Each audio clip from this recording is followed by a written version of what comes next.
Joe Jackson. Is she really going out with him on XFM? Right, it's the time that most people, I imagine, have been waiting for. Monkey news. Play the jingle. Okay.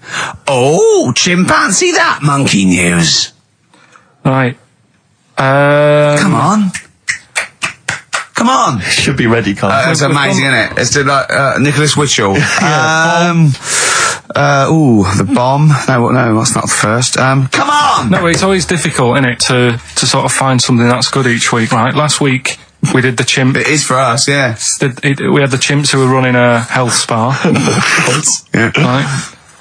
We've covered the one who nicked a car to go on to Spain. Yep. To sort his future out. All shite. The hairdresser, I think we've done that one, the little monkey hairdresser. This week, we're looking at monkeys, that they're using. Do you know, like monkeys? They know how, like. I've lost the will to live, Steve. Oh, well, I don't want to do it. Right? Well, come on, come on. What are monkeys good at? What are monkeys good at? Yeah. Well, running small businesses, cutting people's hair, and driving cars. Yeah, they love Spain. Oh, and foiling bank robberies. Yeah, they're great. Well, something else they're good at, right, is like weighing up the situation.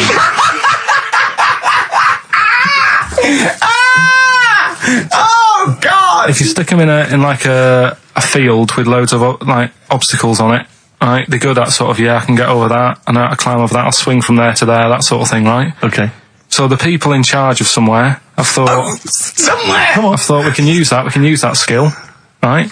And what they've done is they've got a load of little monkeys, right? They've given an IQ test. Yeah.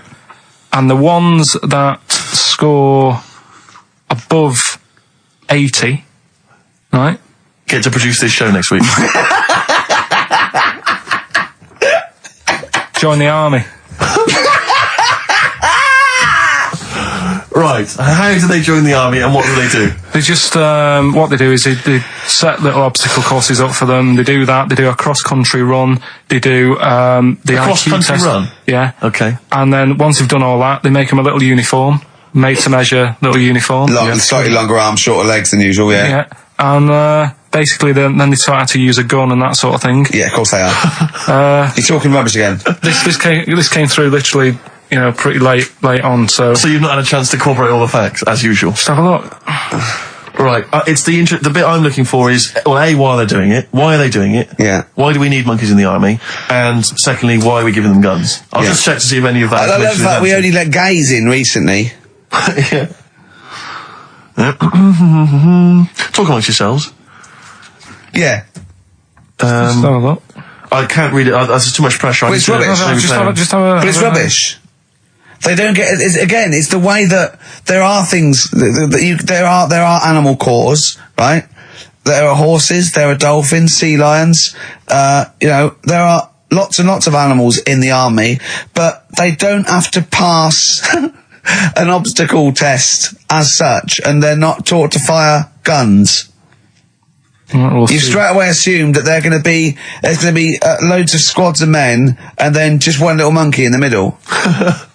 Like, he came second on the test. He's in, boys. What do you think, Steve? You've read it? Well, as ever, Carl, this is an arbitrary email sent by one of our listeners. You know what Ricky and I think of them.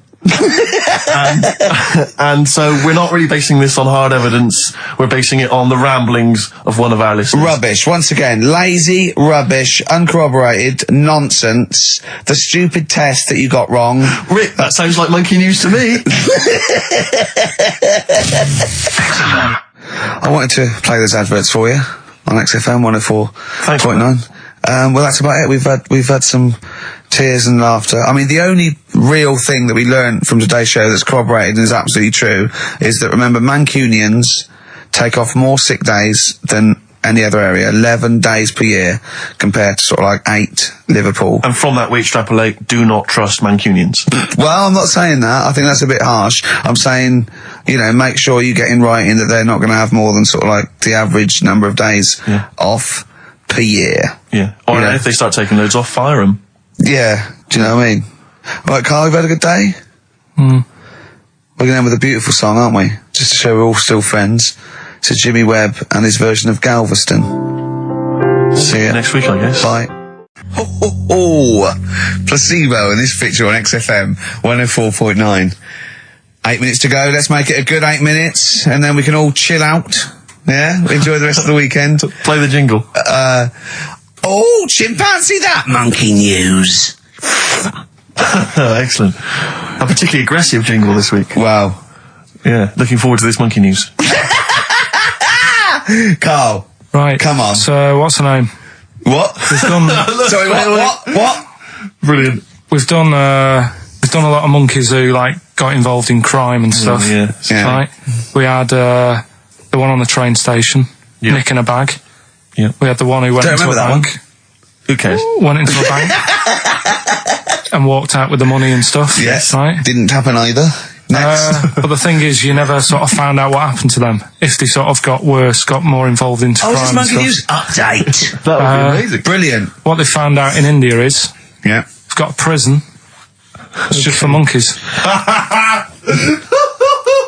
You mean wild animals? You mean a zoo? Yeah, a zoo or a kennel or something where it's been it's gone mental or something. No, it's a prison. Yeah, prison. Does it have fraud cases?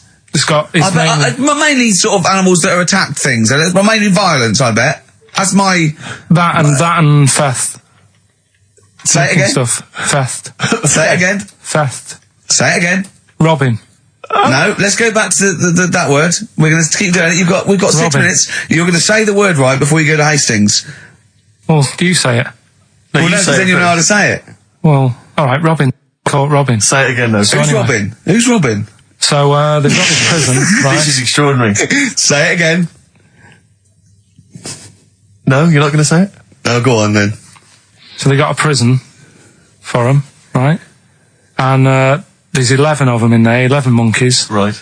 That are in there for life. Because that's... I think there's one just got out on parole, right? No time off for there's 11. I'll give you the bit of paper because I thought this was... Weird. You thought it was a bit weird. Now, Carl, what are they in there for then? Because, they're in there for life, so I'm assuming it's murder, is it?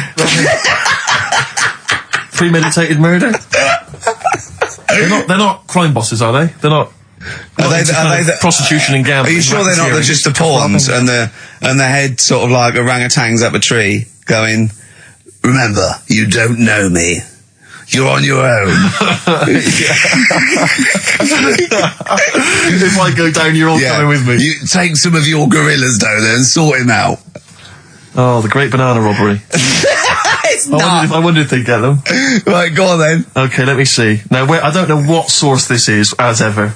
Is it the back of a fag packet found in a toilet? Well, no, someone's clearly... If this is nonsense, then someone's clearly gone to a lot of effort, because it does open with the headline, Parole Unlikely for Inmates of Monkey Prison. Yeah! Officials say 11 inmates at India's only monkey jail. Officials? Now, what kind of people work at a monkey jail? Where do you work? It says officials say 11 inmates at India's only monkey jail are unlikely to ever be released. The prison in Patiala houses monkeys apprehended by game wardens in Punjab state for thieving and attacking people. The Daily Telegraph reports how the monkeys at the prison in Montebello snarl and glare at visitors from their heavily barred cages. 2 monkeys were released a year ago after exhibiting good behaviour for 18 months in the jail. They have remained out of trouble. Prison can work, that's good. So all 11 monkeys. They were aggressive wild animals that were taken away from the public for their own good. And Robin and that. Wildlife officials believe part of the problem has been caused by thieves training monkeys to help them. Lorry drivers training monkeys as guards for vehicles, and itinerant entertainers using ill-treated monkeys as part of their act. It's the monkey that takes the rap. It's a shame, that, isn't it? That is awful. They didn't know what they were doing, did they? Oh, so there you go. What do you think of that, though, Carl? What would you if you could visit them, like Lord Longford or something? What would you say to them? You go there and you get a visit a week or something. So can you get us a video? Alright. Do they get conjugal rights? Do you reckon? You wouldn't be interested in that though, would you? They get what? Would you be happy to give them their conjugal rights? Yeah, would you? Fair enough. Alright. Off to Hastings. Off you go. Right. I'm always educating. I'm always telling you about stuff that I learn about and that. That you get off hand and over, and it's about a monkey who became king. No. So we've No? Have you got monkey news this week? got a little bit of monkey news coming up. What does he do? Drive to Spain, rob a bank, or get married? No, we've done all them, haven't we? We have done all them. Yeah, but you know no, it's a good one. It's a good one. And in fact, it's a bit related to what we've been talking about in a way. God. Isn't that brilliant? Van Dando, All My Life. Beautiful. On XFM 104.9. Well, it's nearly it. It's the big one. It's what people tune in for. They probably tune in about 10 to these days. For Monkey News. With, Karl Pilkington. Can we hear the jingle? Only 4 to go. Oh, chimpanzee, that Monkey News. Right, this one's about it's been emailed in to me. Right. I haven't really had time to check it out this week. No, you're joking. Been busy. Ooh, I hope it's not stupid. Goes back to 1908, and the person's saying it's a good story and that, and they're surprised they haven't picked up on it yet. Right. The Olympics, right? In 1908 in London. Apparently it was meant to happen in Italy, but it was cancelled. Don't know why. Right, and it happened in London. Anyway, 400 metres. Right, it was meant to... there was a fella who was going to do the run, right, and the favourite to win it was this Bulgarian guy, right? Who was like a newcomer. Okay, these are a few things it cannot be. 1, he injures himself, so a monkey steps in and wins. 2, he does a drugs test, it turns out that he is a monkey. So if it's either of those...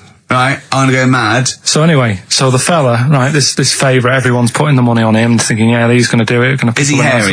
Is this bloke hairy? So anyway, so the race happens. Yeah. And everybody's lined up, ready to run.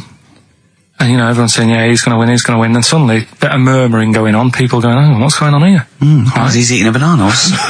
And there's a fella in the lane next to him. Yeah. Right, he's going up, who's that? He doesn't look familiar. Oh, Christ, Carl. You go. Right, doesn't look familiar. Who's he? Weird. What's going on? What's going on? Yeah, what is it? Or who is it? I mean, not what is it? So they go in.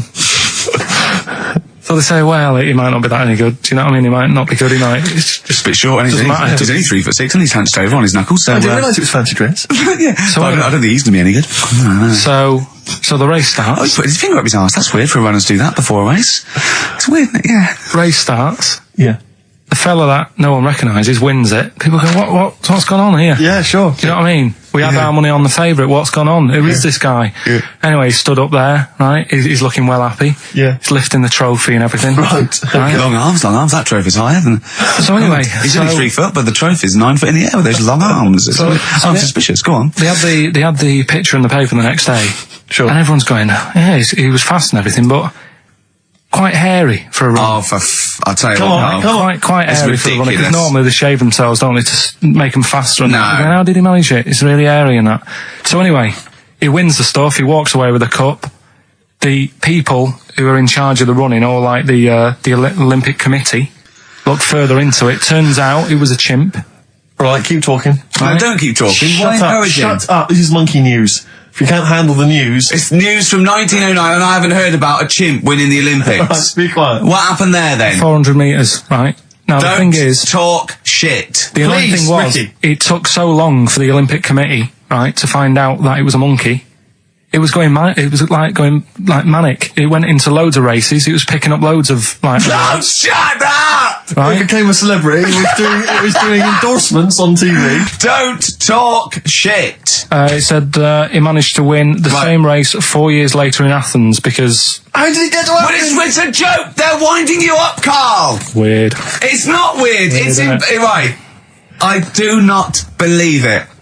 Well, that's okay. There's only 3 of them to go then. Right, because we're probably all leaving in 4 weeks' time, and that's the end. I've got to get onto a sort of mainstream radio station because I don't think there's any other sort of tin pot place like this, is there? No. So I'm going to clear up my act a little bit. I've got an album from the Capitol Radio Library, and it's the best punk album in the world ever. So if Cap's listening, I'm just going to show that I can do a mainstream. I'm going to play a classic song, and I'm going to announce it right and everything. So if you get a job on a decent station, you'll take me with you, will you? we're a pair. Brilliant. So okay, here we go. Right, if anyone's listening, just to show that I can do mainstream radio. Okay. Well, that's all. Okay. Oh, you're getting nervous. You're getting nervous. Okay. So come on. Shall I get a monkey and do it? It's all right. Okay. Well, that's about all there is time for today. You've been listening to Ricky Gervais with me, Stephen Merchant. Across the way, K-Man Pilkers. We're going all the way back now, a classic song from the late 1970s, and this is Devo with Mongoloid. Monkey News, Monkey News is safe, isn't it? Some Monkey News, that goes without saying. I told a bit of Monkey News. I did a photo shoot at the zoo this week, and one of the people in charge... Trying to make yourself look good. yeah. They told me that they used to have an orangutan, right? But it escaped. It worked out. It lifted up a drain, got out the drains, and got out up into the zoo. It actually did a Coldix type escape, right? And Karl goes, "What happened?" I said, "Well, they sort of like they surrounded it and sort of got it back anyway." That's no good though. I mean, it's not Monkey News unless it steals a car and goes to Spain. Exactly, yeah, or opens a small. I mean, that's real. That actually happened. Yeah. But it's not real unless it, takes a gun, gets mistaken from a president, and runs the country for 3 years. Monkeys, Pleasant Valley Sunday, brilliant. XFM 104.9, Karl Pilkington. This show is monkey heavy, isn't it? It is monkey heavy. Karl, if you were president, would you sort of make it compulsory to maybe have a little monkey? Everyone has a little monkey of their own? Little chimps out and old age pensioners? It's not a bad little, it's funny, because there was a story the other day, when I was looking for Monkey News.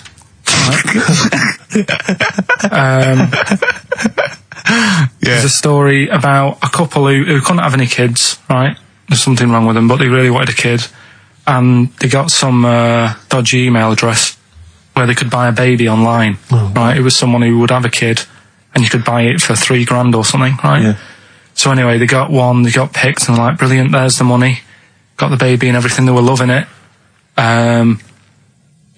playing with it and stuff. As it got older, feeding it, it got area. Oh, shut the Karl. Turned out they'd been sold a chimp.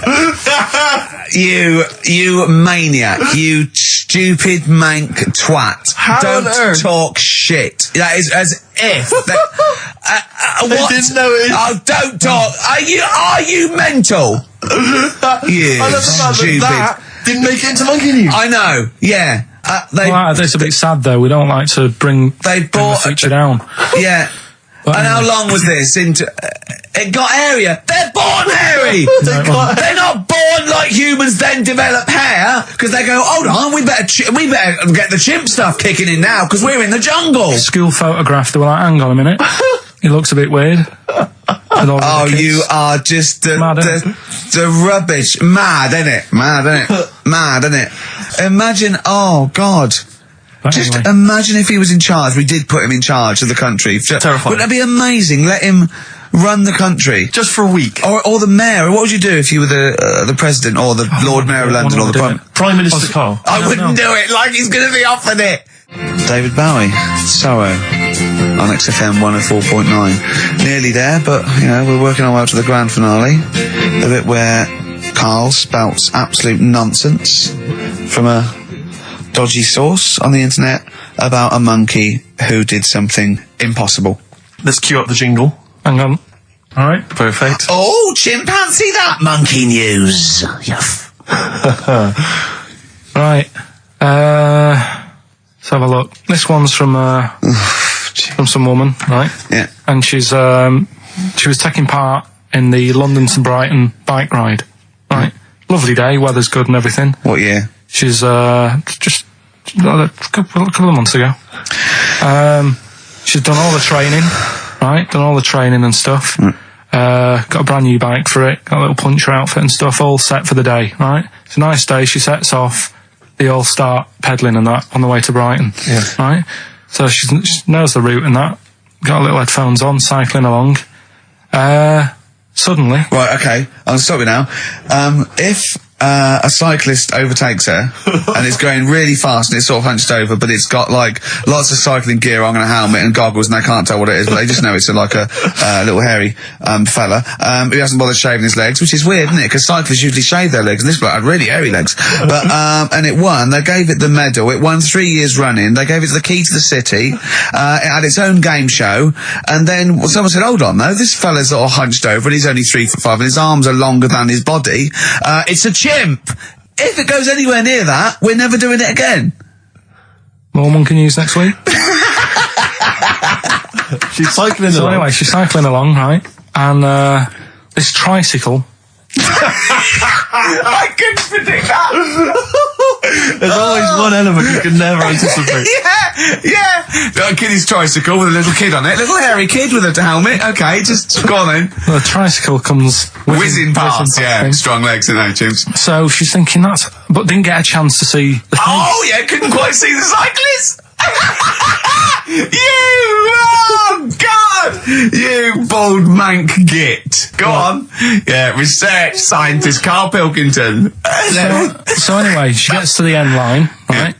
And they got talking. So it was a nice day, nice race and all that.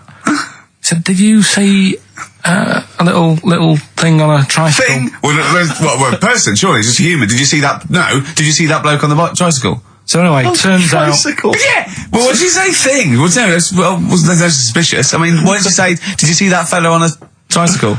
Anyway, so it turns out... Go on. It was a chimp. You're joking! Right. Well, Christ almighty, there you go. Unbelievable, and it was a chimp all along. So anyway, right, so the woman's like... We're never doing this again. Checking out the news, right? There's nothing on it. She checks out XFM Monkey News. Right, okay, I'll stop you there again. Right, if it turns out she does on the news, right, and the circus goes, we're looking for our chimp, it used to ride this tricycle, and it escaped with police chasing it. No. So she listened to XFM, see if I'd picked up on the story. Yeah, sure. I didn't have it and stuff. So she got in touch with the organisers of the London to Brighton bike ride, said, look, saw a little hairy fella. Why did she care? Because she wanted to know. She thought it was a bit odd. Well, turns out it was a chimp. They weren't happy about it. Of course not. Because now the owner of the chimp wants to enter it into the Tour de France. No! Oh, God! I'm gonna die! Oh, God! In 2005. Now, a couple of questions. I trust you'll be able to answer these. Oh, God! Steve, help me out. How did it get hold of the tricycle? I don't know. Okay. Okay, no, that's fine. That's not an important point. Look, that's important. What's the matter with you, Steve? He doesn't know that.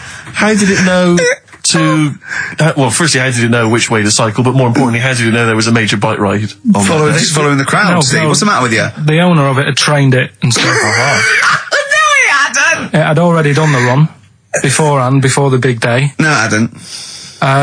Like I say, it wants to do the Tour de France in 2005. No, it doesn't. But there's something about animal rights. If they don't let it enter, they can kick up a bit of a fuss. The animal rights it's cruel to make a chimp ride a bicycle. Not if he wants it's to. prejudice that it'll go, is it because I is hairy? You idiot. Right. So. Wow, that is the worst. That is the worst one yet. Absolute twaddle. Absolute rubbish, Karl. Have you got a tricycle? Unbelievable. If we didn't allow a chimp to enter, the Tour de France, what do you think we'd do?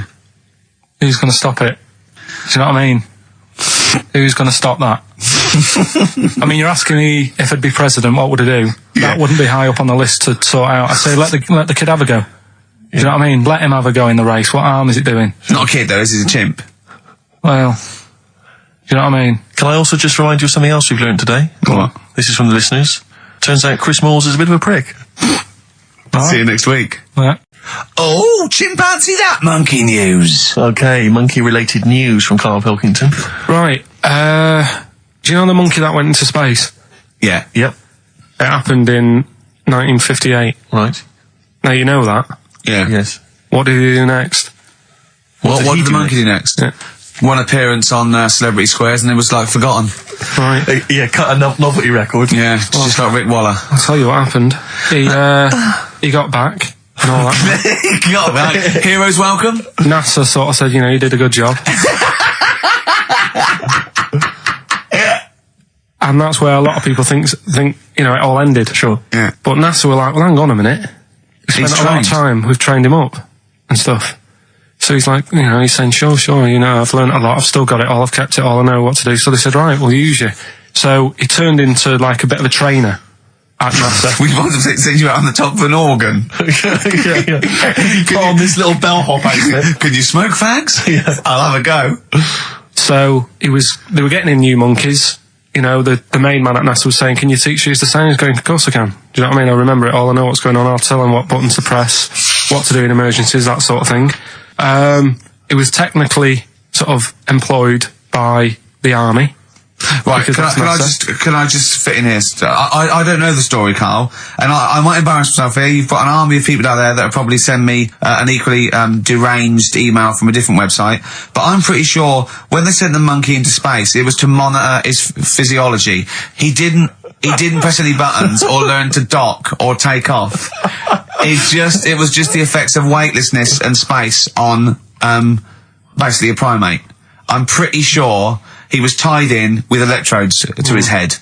So, well, yeah, I'm pretty sure. I could be proved. But even if that were the case, and he had learned to press one or two very basic buttons. Definitely not. Definitely not. Even if it were the case, I'm pretty certain they wouldn't have brought him back to train up Neil Armstrong. Right, definitely. Go on. Neil, what are you going to say when you come out there? Yeah. I was thinking of just saying, I'm on the moon. Hello, it's made of cheese. Don't say that. What about, I've noticed that you got little legs, right? But mankind stepped forward. Well, how could I put that? I was just going to say, I'm on the moon, it's great to be here, wish you were here. I've got to think so. Hi, Mum. Yeah, go on. Anyway, basically he got back. They sorted him out with a nice pension. He was happy. Because of, like, the rank that he got, he was like, you know, he had loads of medals and stuff. He said, right, we'll make him a colonel. He got that. Like I say, he got a pension. How does it end? He died in 1969. He was buried with his wife. He passed away. His wife. I'm sure it just goes on to a different website about something completely different. And you're talking about Buzz Aldrin. Yeah. His page is missing. Oh dear. So, well, Carl, if someone could call in. Did they train Leica the dog to sort of like, you know, dock and re-entry? Did he, Leica? They didn't bother. They didn't even bother. They didn't bother bringing him back. They just sent him up there and they didn't have technology to bring him back. And they just went, yeah, that's that. That's brilliant. Well, I can do that. Yeah. Amazing. Really? Yeah. What do you think of that, Carl? Rubbish, isn't it? Sort of brought it down a bit. But but the little monkey made a colonel. Hero. Big hero. What was he in? What craft was he in? Sputnik. Just hang on a minute. He was in Jupiter AM. Yeah. Let me see that piece of paper. Yeah, I can guarantee there's nothing there about his training other than let's hope he's not sick on the control panel when we shoot him up at 400 Gs. Oh dear. I love the fact that you think that this monkey was a high... Do you know what I mean? When you think of these things that they send among in space, do you think of the Planet of the Apes? Like they're sort of talking... sort of chimps and gorillas, and they're in tunics on horseback with snub-nosed rifles. What do you think of? Just a little monkey getting on with it. He knows his job, he knows what he's got to do, he gets on with it. Look, he's pressed the button. Watch him press the button. This takes me back. Do you remember 1965, I think it was? We're going to use him to train other DJs. That's it then. Goodbye. Thanks. Cheers. Okay, monkey news? Do you want a bit? Yes, please. Play the jingle. This rash is weird. Oh, chimpanzee that monkey news. Right. Right, they were filming a documentary, right? This telly company. Yeah. Doing a documentary. Who? Which one? Don't know. No, right, what was the documentary about? About monkeys. Yeah. Where was it? Africa. Right, when was this? I haven't got a date. Okay. Recently though, since the advent of television, obviously. Yeah. Actually, a bit of extra monkey news if you want it. Okay, always. Do you know the... Monkey news extra. Go on. Do you know the Halfords ads? Halfords ads? I don't think so, no. What happens? Halfords, they've you know, they sell nuts and bolts and stuff. Right. They were using monkeys in the ads. Okay. Yeah. And what happened? Don't they sell bikes, Halfords? Well, mainly. Bicycles and motorbike stuff in that. Okay, so they're using monkeys in the advert. What happened? I can't handle it. What? I can't do this. Look at him. Look at him. I don't care what he's doing. Well, basically, right, there was a load of hassle because they were using these monkeys in this Halfords advert. Yes. Right. And what happened? Get to the point. It turned out there wasn't a problem because they were mechanics in the first place. Well, they were monkey mechanics? Yeah. What are you talking about? Mental. What are you talking about? That's not a story. Well, anyway, listen, let's get back on to... They were mechanics in the first place. Right, listen. Right, so they're making this documentary. Right? And stumble across a little gang of... Come on! Just... Get on with it, please. Little gang of monkeys. That's the first time I've ever laughed. I'll hear that. I know. Well, brilliant. What do you want, a cake? Come on. Can we play a song? Oh, I don't understand what is wrong with you, you freak. It's making me laugh. Just tell us the story. All right, then. All right. So anyway, right, so there's this documentary being made. They found a little gang of monkeys. Right, play a song. I don't know what's going on here. I apologise. It's just if you were looking forward to monkey. Got to hide your love away. According to the Beatles on XFM 104.9. I'm Ricky Gervais with me, Steve Merchant. Right, Carl, come on. Where news. Everyone's composed. The jingle, please. Oh, chimpanzee that monkey news. Excellent. Okay. Right, where were we? We were just start again. There's some people making a documentary. For what? Okay. Making a documentary in the jungle and that. Right. Stumble across a little gang. Okay, come on. All right. A little gang of monkeys. Yeah. Oh, come on. So the camera crew are there filming it. Yes. Everything's going normal. It's all fine. Nothing odd about it. Okay. They're not running a restaurant. They've not got any barber shops. Nothing. No. Just regular monkeys going about their business. Yeah. So anyway, what normally happens is the monkeys sleep with the partner. They already do what? They don't sort of sleep around and that. Once they find the girlfriend or the boyfriend or whatever, they stick with them, right? Okay. But anyway, they were watching this one, right? And it's going around a bit, sleeping around. Oily. And it was getting fatter. They thought, this is a bit odd. Yeah. Right? So followed it round and see it having it away. Turns out, little prostitute.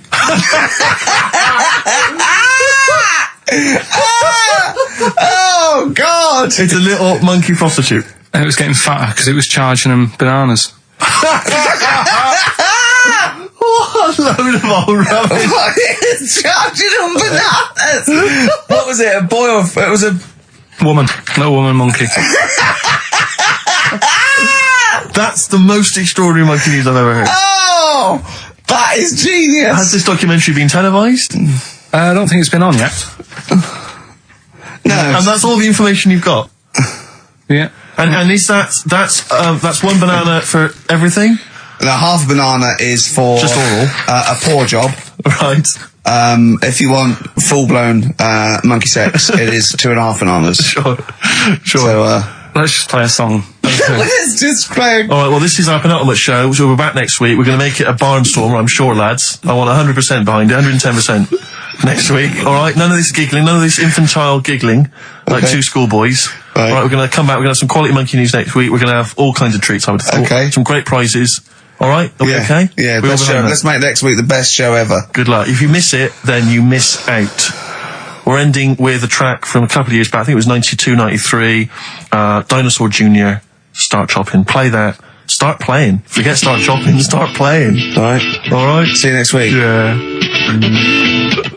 Anyway, it's what everyone's been waiting for. It's what Carl exists for the last time. It's monkey news. Play the jingle. Oh, chimpanzee that monkey news. Right, are you familiar with 100th monkey? Keep The talking. what? 100th monkey? 100th. Yeah, like as in like, or more than 99. 100th. Yeah. The 100th monkey. Yeah, are you familiar with that? No. Anyway, thanks. That was monkey news. we'll leave that Next then. week, Adam and Jet. What do you mean you're going to leave that? Well, I thought it was a popular phrase or something. What, 100th monkey? Yeah. What do you mean a popular phrase? What, why? What? Because you're going to do songs and phrases with it next week. We've said it once before, 100th monkey. No, it's just, it says the expression 100th monkey. Well, do it anyway. What's the story? Well, it's from the 1950s, right? And the way they got it because they were following some monkeys about, right? And they started... Who was? Journalists. Oh, yeah, why? Oh, yeah. Just to see what they're up to. Okay, so they're following some monkeys around, yeah. What was it? What, a documentary? Anyway, one of them Come on! Come on! washed some potatoes. Right. Okay. Right, let's leave that. Right, let's leave that. Come on. A monkey washing potatoes? Can we leave that one? No, it's You've got to do it now. They're following what is it? Sort of like a family. Is it a family of monkeys or? It was just one chimp, and it was washing a potato, and they thought that's a bit odd, right? Yeah. And then it turns out that ended up teaching another monkey how to wash a potato. No, they do it. They go down and wash them in the sea because they like the taste of salt. And the weird thing is though, when it got to the 100th monkey, right? Even though it hadn't been taught how to wash a potato, it automatically knew. It knew what to do. What do you mean? What do you mean? It was in them. It was in them that they knew that when they get a potato, they had to wash it. That isn't the monkey news. I'm just saying that's where the expression comes from. But you haven't even heard of that. So well, there's a couple of things there that it could be another upshot, and an instinct is part of your genetics as anything else. Washing a potato. But you can't pass on acquired characteristics. So that's nonsense. If you mean that. Someone was taught they had a child and it knew it. There's no chemical memory as such. So that wasn't even monkey news. No, the monkey news. We've covered a lot of stuff. There was sad stuff, wasn't they? Yeah. There's some funny stuff in there. Yeah. Do monkey news. Playing robbers and that. Football team. A monkey football team. Yeah, in Costa Rica. Oh yeah. Got all the team members here, right? All the different things. Little goalkeeper. Apparently he's on transfers from some other club. Well, the bit that got me attention is apparently he's a holder of PhD of physics. Do you want to have a look at that? What, the goalkeeper? Yeah, just the goalkeeper. The others haven't done that much. The others haven't done that much. Well, I believe that he's got better exam results than you, Carl, but I don't believe he's got a PhD in physics. Obviously. Do you know what the name of the team is? Coconuts.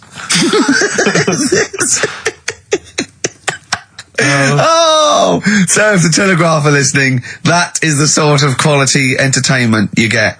Well, you don't anymore. Let's just put a song on then. Yeah, that's the end. Goodbye, everybody. Have a lovely summer. Yeah, the rest of it. And we might see you in October. We might not. It's up to Karl Pilkington. Chances are slim. So call 0207 766 6000. Ask for Karl Pilkington.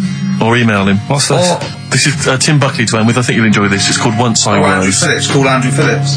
See ya. Where's the monkey news?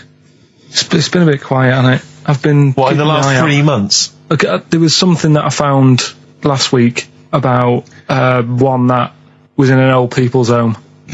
It escaped from some zoo. It was wandering about. It was enjoying itself, and then when it got to the night time, it was like, oh, what am I going to do? And the first place it came across was like this old people's home. Yeah. Went in there. I think it was there for about a week and a half without anyone realising. No, it did. No, so the helpers and the nurses and the social workers and the matrons and all that, they thought, well, Mr. Sanders looks a bit hairy. But I mean, that happens, it comes out your ear and your nose when you get to about 70. And he stooped over, yeah, of course he has, he got bow legs, yeah. And he eats more fruit, of course he does. Well, that's when they realised. Why? Because someone in the kitchen said, hang on a minute, getting through more bananas than we normally get. What else you got? Monkey news. Yeah. Right, let's do monkey news. You want to do it now? Yeah. Oh, we may as well have some monkey news. Let's have some monkey news. Do some monkey news. You made enough noise there, Rick? You want to... Sorry, but sometimes I like to move around, lounge and that, and at the mic. Sure. You know what I mean? Yeah. Well, let's have the jingle. We've not heard it for a while. Oh, chimpanzee that! Monkey news, Right. I haven't read this through properly. I'm just assumed that. Right. What do you mean you haven't read it through properly? Basically, right, it's about problems with chat rooms and that, right?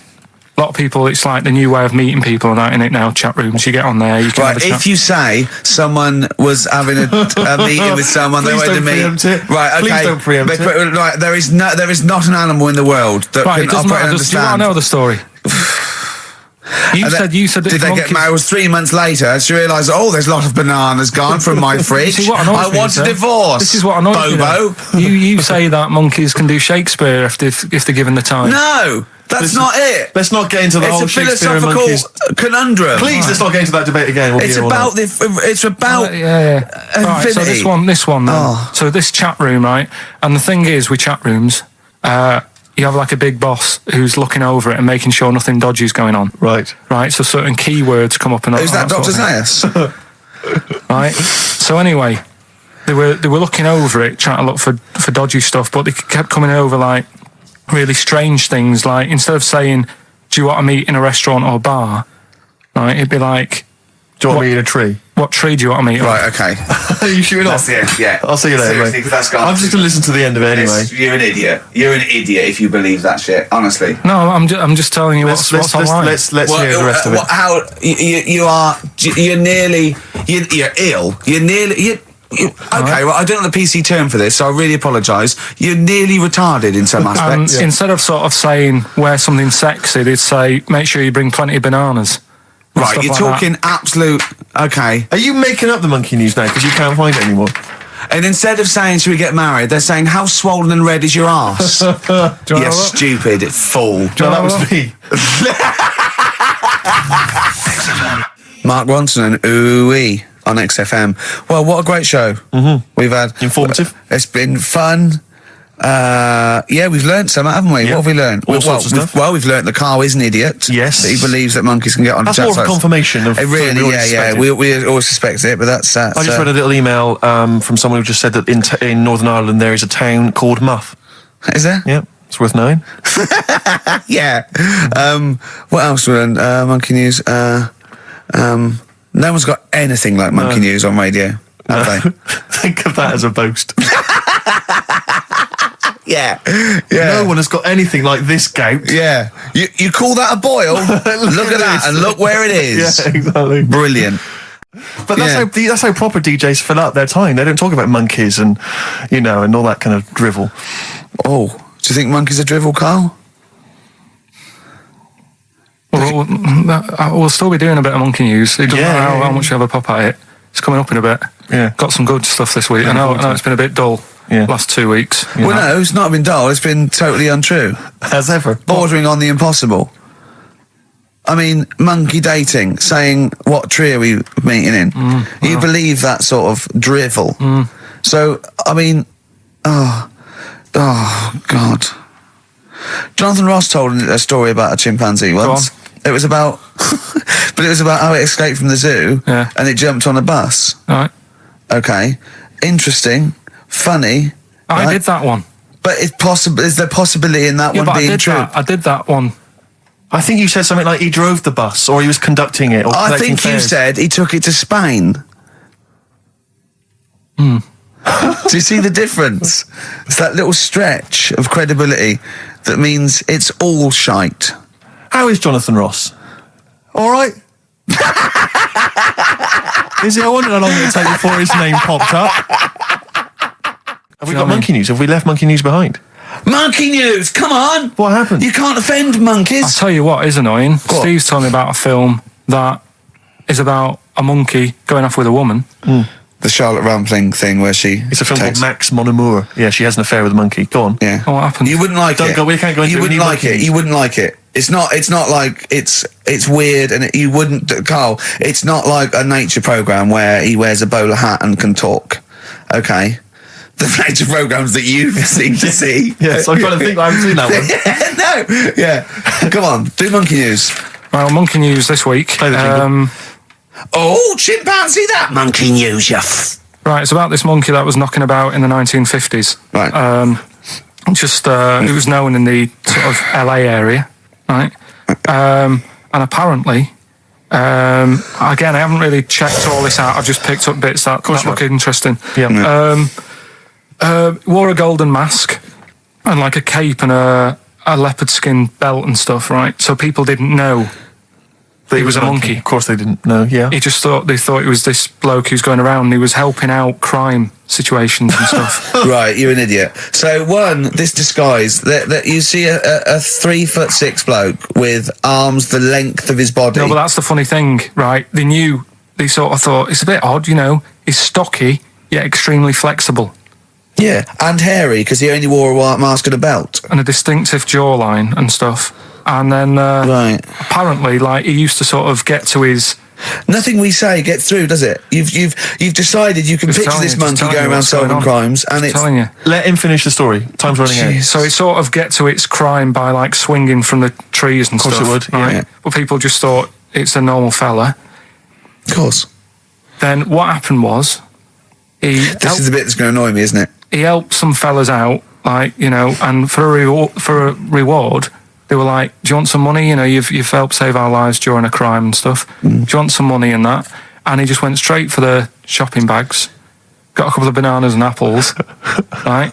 And as he was bent down, looking into the bag, getting the bananas and apples, they pulled his mask off, little monkey. So he wasn't allowed to work for the police anymore. It ended there. Sure. Weird, isn't it?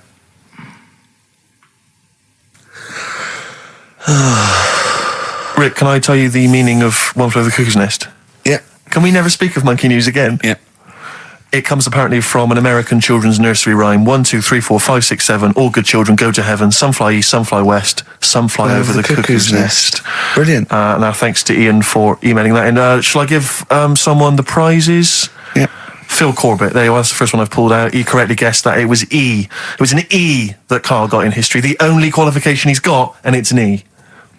Do you know that woman? Judge the monkey news based on that. Go on. That woman who went out with the monkey. What? It's a film. It's a film. It was Charlotte Rampling in the film. I don't know who played the monkey. Did she have any kids? What, with the monkey in the film? Yeah, I'm just thinking if I'm going to get it out and stuff. No. Why? Oh, because that would have been interesting. Well, no, it's just that the problem there is the kids would always look more like the dad. See you next week. Couple of emails. Monkey Matt's emailed us. Who? Monkey Matt. Oh, Matt, yeah, go on. Yeah. He says... How's the monster? He's all right. He says, Karl has missed a cracking headline from The Sport. Hide-and-seek champion found dead in cupboard. I hope it's real. I don't know if it is. I doubt it. They got rid of monkey news. What's it? Oh, no, is there no monkey news? No, it's gone on this week. Don't talk. There must be some monkey news. It's not like it's real news. You tell us stories about chimps from the 18th century. It's not. Don't give me nothing happened this week. You just didn't look at the internet. Did look. And there's no news. Nothing happened. There was one little bit of monkey news about how you can now buy tea that's been picked by little chimps because it tastes good. Right. That's what they're saying. Right. Why does it taste good? What do they do to it? I don't know. It just annoyed me. Is it those chimps from the PG Tips Act? Well, that's the annoying Are they thing. dressed up, having funny conversations? Well, like that's in the a house thing. somewhere? Everyone made a fuss about, that's cruel making them pick a piano up. Yeah. If I was a chimp, I know what job I'd prefer. Sure. Do you know what I mean? Doing removals rather than standing in a field picking tea and that. Yeah. I love the fact that he probably thought that was a documentary. Yeah. He thought it was a trailer for a Channel 4 programme. All right, we'll be back next I've week. got a little treat for them. Right, that winner of the DVD, watch the behind-the-scenes footage because you see Karl's little round head. So they're enjoying that. Who won that, by the way? We've given that away, haven't we? Yeah, we forget what it was. It's gone. Don't bother watching the rest of the stand-up, though. It's a bit poor. Leave you with 50 Cent's outfit. Fiddy, I called him Fiddy. I called him Fiddy Cent. Back next week. Fiddy. Right, haven't got long. We better give the winner. We got monkey news coming up. We haven't really got any monkey news. What do you mean? What do you mean? There's nothing going on, seriously. Don't talk. What do you The mean? last few weeks I've but keep don't telling you. No. Right. This really annoys me when you say there's nothing going on because you call it monkey news, but it's not monkey news. You have stories, dubious But I've said stories. to you. But shut up a minute about it's always chimps, which annoys me. You call it monkey because they're apes, right? And it's often from the 18th century, so it's not news anyway. So don't tell me there's no monkey No, but news what I'm this saying week. is, if there's monkey news worth doing, I'll know about it. And there isn't anything, so let's leave it. Right, okay, you are going to give me some monkey news, Well, right, I tell you, I'm telling you, you are going to give me some monkey news, or we're not leaving. Right, well, my mum sent me some. Right. I got a little letter from her doing the usual sort of stuff, telling me what she's been up to and that. It was a little thing about somewhere in Lincolnshire or something. Right, good. Do a bit of monkey throwing. God, what do you mean?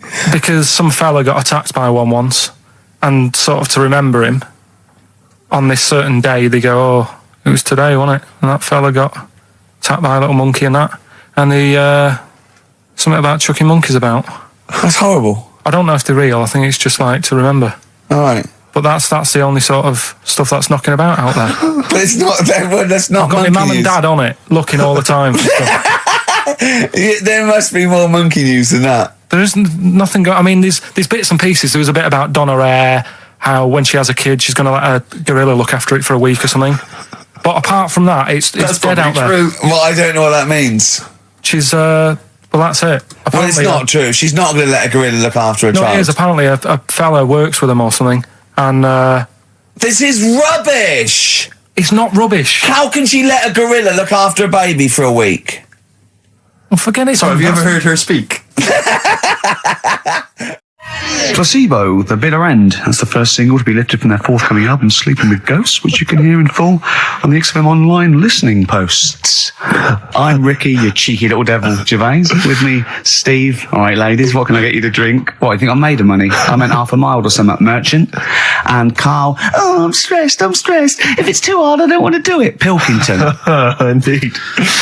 Oh, well, it's nice to be back, Rick. Rick, I heard a rumour that you weren't going to be playing great music today. I'm assuming that's wrong. It is wrong. This is what I mean about the grapevine and just Chinese whispers. I'm not having it. There's some great music coming up. Right. I heard that there was going to be some boring chat.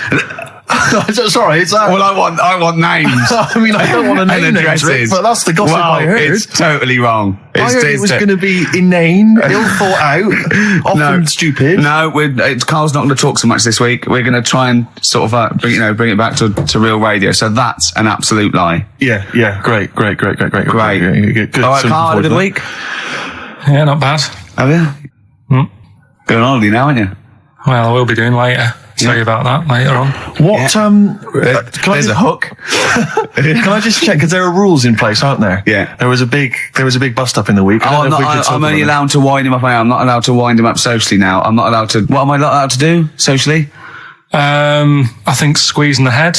Okay. Socially, it's been crossed off. Right, okay, and I agreed to that because it got to a head where Carl was really upset and he was thinking of just giving it all in, weren't you? Yeah. Yeah. Why was that? Because you were just winding me up too much. Yeah. I mean, do you want to bring it all up again? I don't mind. What was I doing? It was just. I mean, I should say now that there was a conversation where we were all sort of really walking on eggshells.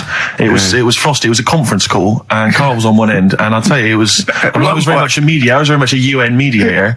What do you think of that? It was difficult to sort of keep it serious when I'm saying stuff like, "I'm sick of you putting a Burger King bag on my head." Do you know what I mean? Yeah. There's a part of me that's like, I can't believe we're doing this. What I like about it is that I'm laughing and going, well, I won't do that anymore. And he's going, you can still do it on air. And like today, I came in, I went to squeeze it. He went at 1 o'clock. I love those rules. Yeah. I love those rules. Well, between the hours of 1 and 3 on a Saturday, you can squeeze his head. You can put a Burger King back on his... I can't wait. It's terrible. Oh, dear. That all started last week as well, really, because I got in a bit earlier to do an edit for you on some track that had swearing in it, right? Yeah. So getting early, he comes in, first thing he does is go to sort of squeeze me head. And my reaction was, not now, do it later. As if it's all right to do it later. Yeah. So that's kind of what made me think this isn't normal. We should just point out, when we say squeezing your head, what exactly does that mean? I put my hand on the front. I do 2 experiments, right? Yeah. One is the side, because you can crush an egg sideways, so I think that's more dangerous. Right. And I actually put my elbows out, and I pressed like a vice, and I really go for it until it really hurts. And the front one it shouldn't hurt so much. If my experiment's right, I don't know. Well, it was all this that sort of, built up. Sure. And the research that you're doing there, Rick, is that going to be available online at some point? Well, that was the problem. That's what I was saying to him, because it kind of started last week. Well, it's been going on since we've known you. Yeah, yeah, but I just upped it last week. It got out of hand a bit. I upped it to when I think it got to ahead on Thursday when I filmed it. That was it, yeah. That's right, yeah. I brought in a cameraman to film me torturing him. And there was some people from the 6th floor being shown round. Yeah, some management and that, showing probably clients round. Sort of, they've probably been on all the different floors, same what all the different radio stations do. Fox. This is XFM, the sort of this sort of noise going on. Yeah. You see them all look down. I'm saying, don't do that, right? Sure. They might want to spend a load of money. Yeah. Right? Yeah. And he's doing that. He's wrestling with me. He's filming it. So that's when I just thought, Mad, isn't it? And then when we were having the argument on the phone, I was saying, has this been some sort of experiment? Yeah. He did. He said that, and of course I lost it. Yeah. But it's all good now. Do you want to squeeze his head before we play the next record? I won't at the moment because we've got to get on. It's not right, and that annoyed me as well because I was trying to find out where he was going. I was filming him. I was going on waiting for Carl. Told Johnny he's meeting a mate at 6, which annoys me on 2 counts. And I'm just doing it to the camera, So I'm gonna follow him and just turn up and go. All right, where you been? But then when I came and he went, I'm meeting a mate, and he told me where it was. So I told him that spoils my fun. Of course, because you'd want to just track him down. I don't want him to like it. Yeah. Which is pulled the rug under my carpet now that he's going to let me do. Do you know what I mean? It's just, it's a little bit annoying. It's that thing though, you see. This happened years ago to me, right? When, you get pally with someone and then you wind each other up and then there comes a time when you just go over the line. Yeah. Right? What happened? Well, it was this lad called Anthony, right? Who was my mate. Yeah. And, we used to sort of always have a little fight in the toilet and that. Right? Sure. Punch each other. No, I want to wipe it. And the punches, used to get harder. Yeah. And stuff. And then, so he hit me harder. Turned out into a proper fight. Yeah. I chipped his tooth on the sink. Right? Right. This happened at school, and it was time for assembly, and I thought, and he's in the toilet crying. I thought, go to assembly. There's police in there in the assembly that day telling people about unnecessary violence. And you thought they were there for you? So I'm like, oh no. Anthony's going to come in a minute, like crying with all blood coming from his mouth. So I'm going to get arrested. Yeah. Yeah. Did you go running and sleep? And that was an example of. Yeah. I mean, it kind of happened because I went out with a girl who he fancied. How old are we now? About 8 or 9. I think that's out of order, going out with a mate's girl. Yeah, but she didn't like him. He had like big ears and that. He had no chance. You're so why such a should dick. No, but do you know what I mean? All right, I haven't got the looks like I used to. Sure, when you were 8. But that's before the stress of, having head squoes and that sort of thing. I have aged a lot. Having your head squeezed. I love your own grammar. Yeah. I know, That's the past tense, is it? Squeeze or to have squeezed. Oh, he did squoze his head. Yeah. Oh, brilliant. So, what about a bit of Bowie? Be my wife. Carl, I'm asking you. I think we can squeeze that in. Be my wife, Carl. Come on. Will you miss me on holiday? No. Really? No. What? He's joking, I assume, Steve. Well, I don't know. Can you tell? I can't tell whether he's serious or not. What do you mean, no? No, definitely not. I mean, I might, when I get back, I'll go, just have a quick chat, but I'm not going to be sat there going, I wish I was back in London for Ricky to, squoze my head. We've sorted the head problem out. Yeah. No, I still won't. No? Okay, well, that's still what I'm saying. I was with Carl in the week. I think it was Tuesday or Wednesday. And was it last week? There was a programme on about the child who was older than her mum. A child that was older than her mum? Yeah, right, he was looking forward to as much as Oliver, the Humanzee. Humanzee, yeah. And I didn't see it in the end. Did you miss it as well? I missed it. So and is what it is this little girl, and she's got an ageing thing. So he was telling me about this. It's all from him. He went, and what it is, right? She's about 5, right? But she's aged, so she's actually 90. Right? And I went, oh God, really? He went, yeah. And then he went, could she get served in an off licence? I went, no. He went, well, that's not fair. I went, what do you mean? He went, well, I said, she's 5 years old. She's a 5-year-old girl. He went, yeah, but she's got the body of a 90-year-old. So, oh God, let her have a fag. Wouldn't you let her have one if she... If she asked? Yeah. If you worked in an off licence and she wandered in, right, and... So she's 2'6". Well, I don't know because I haven't seen it. I don't know that much about it. Yeah, she's a 5-year-old. She's 2'6". It's just an ageing process, which is a degeneration of the cells, like what ageing is. It doesn't mean she grew into a 90-year-old woman with a scarf No, exactly. going around the streets. What did you imagine it looked like? I don't know. I mean, she's aging fast, yeah? Yes, but it's more to do. It's not, yes, yeah. Because it was saying that her mum and dad are pretty stressed out about it, and I kind of thought, well, You'd be forever buying birthday presents. It's not like she's morphing through various ages. Like, my God, look, she's 58 today. 59, we can't keep up. Well, how's it It's work? not that. It's not like she's got...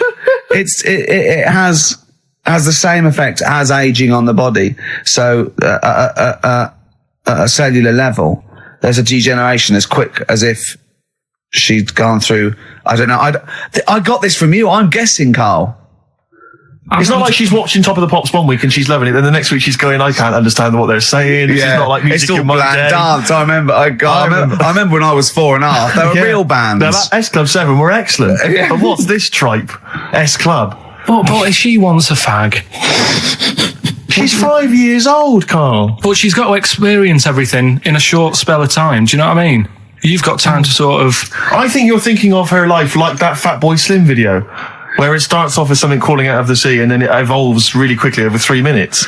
I think that's not the case, Carl. Her mind she isn't aging in her mind at the same time. No, she's not living a whole life in 3 weeks. It's just her body is degenerating quicker than it should. So if you worked in odd bins, you wouldn't serve her with a bottle of wine? No, I probably wouldn't. Well, unless she had some ID, which That's would a probably bit cruel, be fake. isn't it? I said, well, on that, and on top of all her other problems, he wouldn't even give her a glass of... Yeah, a bottle of wine. and her ID wouldn't look right because she's aging all the time. The photo would never match. Yeah. Look at my hair there. That was last week. Well, it was 2002. Exactly. We don't know enough about it, so... No, I haven't seen it, so maybe we should apologise because that could sound callous and cruel because I don't know what the whole It was just the title. the vibe of the What I was know the the title that It was excited something you. like, I'm older than my mum. No, it's the child that's older than her mother. Well, Yeah. so that was weird. There was some good stuff on in the week. You missed that, didn't you? You didn't watch that? Didn't see that. Saw, Maybe someone have it on video for you. yeah, if you taped it and, send it in. Watch it on fast forward, she'd really age then. Imagine that. Whoa! Well, we've got some weird stuff to talk about, though. What? Coming up later. What? Darren Brown. Oh yeah. That was interesting. I know the fact that we've just talked about him asking me nicely not to squeeze his head when people are around, and a girl who ages so quickly she should be served in odd bins, and he goes, but we've got some weird stuff coming up. That's Carl's world. Yeah. That's our song, isn't it, Carl? Leave all this misery behind, isn't it? Turing breaks. Painkiller. That's what we could do. I could sort of give you a little local anaesthetic and squeeze your head and see how far it would go before... Style, I want to get back off holiday. Oh dear. Rick, I was watching music television this morning just before I came out. I love it. I kind of agree with Wyclef Jean. Yeah. That just because she dances loco, it don't make her a hoe. No. But I can't help but feel she's not helping her case. I mean, she's there every night, basically, getting them out for the lads. I know. For money. Yeah. I mean, I don't mean that she's a hoe or a whore, as we say, but I can't help but think if you think people are slagging you off, calling you a whore, get a different job. Because I'll tell you this, you like the money. Yeah. She likes the easy money. I'll say this. If... basically exposing and sort of wobbling round your minge tits and arse doesn't make you a hoe. What does? I don't know what does. Look at Carl's head, just went down there, He doesn't like this sort of filth, do you? He's thinking about Maxine. Who's Maxine? That's her name. Put on your red shoes, Maxine. Oh, is it? Yeah. It's a moving song. What's the horse about at the end? Horse, I've never understood that. Is Wyclef doing all right? Is he? I'm always a bit concerned about the Fugees because I heard Lauryn Hill's her new album's apparently not very good. Nas or whatever his name is, I don't know what's happened to him. He's disappeared off the face of the earth. I got a soft spot for him all. I think he popped up too much. I think it was a bit ubiquitous, jumping up on everyone's.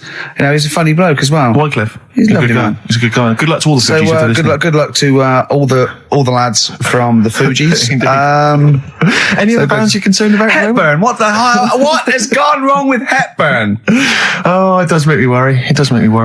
Well, do you want to do give some stuff away? I suppose so, Carl. We could, yeah. Yeah, set it up, What do you think? What is it? Which of your many competitions is this? Songs of phrase. Talking of competitions, I remember last week there was a big argument that Carl kicked Steve off the team because he was getting a little bit uppity and trying to take it over. Pub quiz, isn't it? Pub quiz, yeah. But then you let him back in, didn't you? Well, he was all right. He came to me afterwards and said, you're not going to kick me off, are you? And I said, well, yeah. He came back sort of, I suppose, begging. Was it embarrassing or? Well, no, it's just, he learned his lesson. He realises he overstepped the mark, like you have this week. Yeah. Do you know what I mean? We've all learnt a lesson. Yeah, we've all learned a lesson. But I won the quiz, didn't I? And you didn't. Well, that doesn't matter. The thing is, but I won all the money, didn't I? Please bear in mind it's taking part that counts, Rick. Yeah, sure. I wasn't winding you up in the quiz, though, was I? And all your team was older. Yeah. Well, what's that got to do with it? You've got a collective age, your team, of about 300. No, one of them was one of them was actually 5, but she just aged a lot. I think when I took the 11 plus, we were all around the same age. That's what I mean, right? Your team was a lot older. What was our average age, would you say? Average age probably 30. Right. Yours at least 41. No. Definitely. No. Definitely. Only 2 of us were 40 and 3 were about 30. No, rubbish. Yeah. Who's 30? Martin, Glenn's about 36, yeah. About 30, but it all helps, doesn't it? And helps. And you've all got... Arnold's under 30. Arnold's under 30. And you've got a better general knowledge. yeah. We were cheating. We knew more. You just knew more stuff. Yeah, that's not allowed, is it? Proper quiz time. I wasn't winding you up though when I won. I wasn't gloating or anything, was I? No, I saw when you kept sort of counting it in front of me and like he hasn't got enough cash already, Carl. How much was it? How much was the prize? I can't say. It'd be gauche. Right. Is that tax-free, that money? Yeah, it's a prize, isn't it? Is that true, though? Is that how it works? I think so. Prize money, isn't it? I don't know. Well, otherwise, I assume you'll be declaring that. Yeah, will we? Yeah, you'll be paying tax on that. Yeah. Because you know where people... the taxman could contact you via XFM at any time just to check that if he wanted to. Sure. Okay, prizes to give away this week. You've excelled yourself again. We've got, once again, Scotland Rocks, the very best of Scottish music, Texas Deacon Blue, brilliant. and Jerry Rafferty. Proclaim's on there or not? Proclaim's there, don't worry. Delegate's on there as well, don't worry. Yeah, it's don't worry. It's Biss on there, I'm just checking to see if Midge and Hugh and Gry feature, but they do, thankfully. I don't know. The Rizillos as well. Oh, brilliant. That's great. So I look forward to that. Is Lulu on there or not? Is she not on there? I can't see her, actually. She's not on there. But the wets on there, all the wets or not? Fairground attraction. Brilliant. That's on there. So is Wee Hootie McTooth on there? And is Jamboree. What's this? This is another arbitrary compilation called Strange and Beautiful. The X-List album, which is quite good. The new album by the White Stripes. The DVD Walking with Cavemen, that TV show that's on VHS. It's still got the price on there on VHS in case you haven't seen it. Fight Club and the best-selling book from Michael Moore's Stupid White Men. So actually some quite good prizes there, Carl. Not bad. All right, Carl. What's this competition? Right, song's a phrase. It's where I get a line that sort of is said a lot on the show or has been said quite a lot on the show. Yeah. Is this one Stop Squeezing Me Head? No. Oh, I could have done that. Yeah. But what we're doing is my favourite. The Elephant Man's my favourite film. Is that the phrase? Yeah, that's the phrase that we're looking at today. The Elephant Man's my favourite film. It is as well. It's his favourite film. I know. Why is that again? So, because it's funny and sad, and it's you know exactly what you're going to get. Yeah, they promise you an Elephant Man. That's exactly what you get. Yeah, it's good. Have you seen it, Steve? I have seen it. It is good, isn't it? Yeah. Do you remember at the beginning of the Elephant Man? Think of that. Having that as your favourite film of all the hundreds of amazing films. I mean, it's a good film and it's a moving film. Yeah, but I can't imagine it's a film I would watch endlessly again and again. Care about a bloke with an elephant's head. I watched a little bit of it again the other night. It's one of them that just sort of reminds you. You know what annoys me when he goes, "I am not an animal." He is. Well, I mean, he speaks like one. And what doesn't help? And he looks like one. Yeah. But it was a bit unfair because they never let him look in a mirror because he's a bit odd looking. It upset him. Yeah. So his hair was always a mess. And that made him look worse than he actually was. Yeah. But good film. Get it out if you haven't seen it. That's the phrase today. Do you know, I remember my friend introduced me to that film, and if you remember at the beginning, there's a big montage because he is working in a zoo, isn't he? Or he's being kept in a zoo, and there's a sequence of various elephants, I think, actual elephants, kind of rampaging, and it's just quite a sort of moody, atmospheric montage. Is he king of the elephants? My friend said to me when we watched this, he said, what happens is he gets trampled on by some elephants, and that's what makes him look like an elephant. And I went, right. And I watched it and I thought, that's not the case. And I tried to explain it to him, and he's, to this day, still convinced that the Elephant Man, it's like when Spider-Man was bitten by a radioactive spider. Yeah. It was his mum, wasn't it? The Elephant Man. The power of an elephant. Was it his mum who got... He never forgets. Anyway. Be careful. Is it his mum what? Wasn't it his mum who was pregnant and then they ran over her? And No, I don't think so. That's the impression I got from it. No. You are joking, aren't you? No. I thought, I honestly, anyway, right, so the phrase is, my favourite film's The Elephant Man. Oh, well, wait a minute. There's 5 songs make up that sentence, right, this week. Have a listen, see if you can work out the songs. Email in, ricky.gervais@xfm.co.uk, right? And you win all that stuff Steve just said. So, right, here we go then. The Elephant Man, he's my favorite.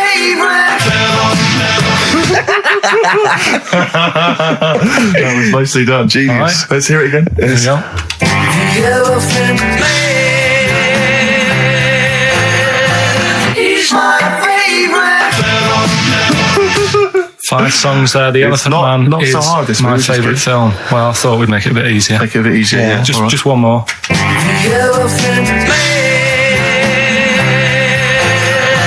he's my favorite. Email only, ricky.gervais@xfm.co.uk. Brilliant. A bit of hip-hop hooray, a bit of a rap classic. Although you may not have heard it before. Basically, they then go on to give shout-outs to lots of Players Club. Sweet. So we'll end it there. That was Rapping for Tay and the song Players Club from 1994. Still sounds brilliant. It's still hip-hoppity though, isn't it? It is indeed, Rick. Let's have some adverts. It's the Nocturnes. XFM 104.9. I'm Ricky Gervais, with me Steve Merchant and Karl Pilkington. Karl the K-Man Pilkers. Little Pilkers, little baldy, roundy, heady Pilkers. Oh yeah, there's Go on. There's a what's the name? If people go to the You're website. joking. There's not a what's the name. An actual what's the name? You are joking, Karl. No, it's just you reminded me. Oh, of did the I? little round bald head. Yeah. If they go to xfm.co.uk, right, /Ricky, there's a picture on there. You know that picture you did? Oh, that I drew. The one you drew of me. Who put it on? Did what XFM put it on? Yeah. Did it look good?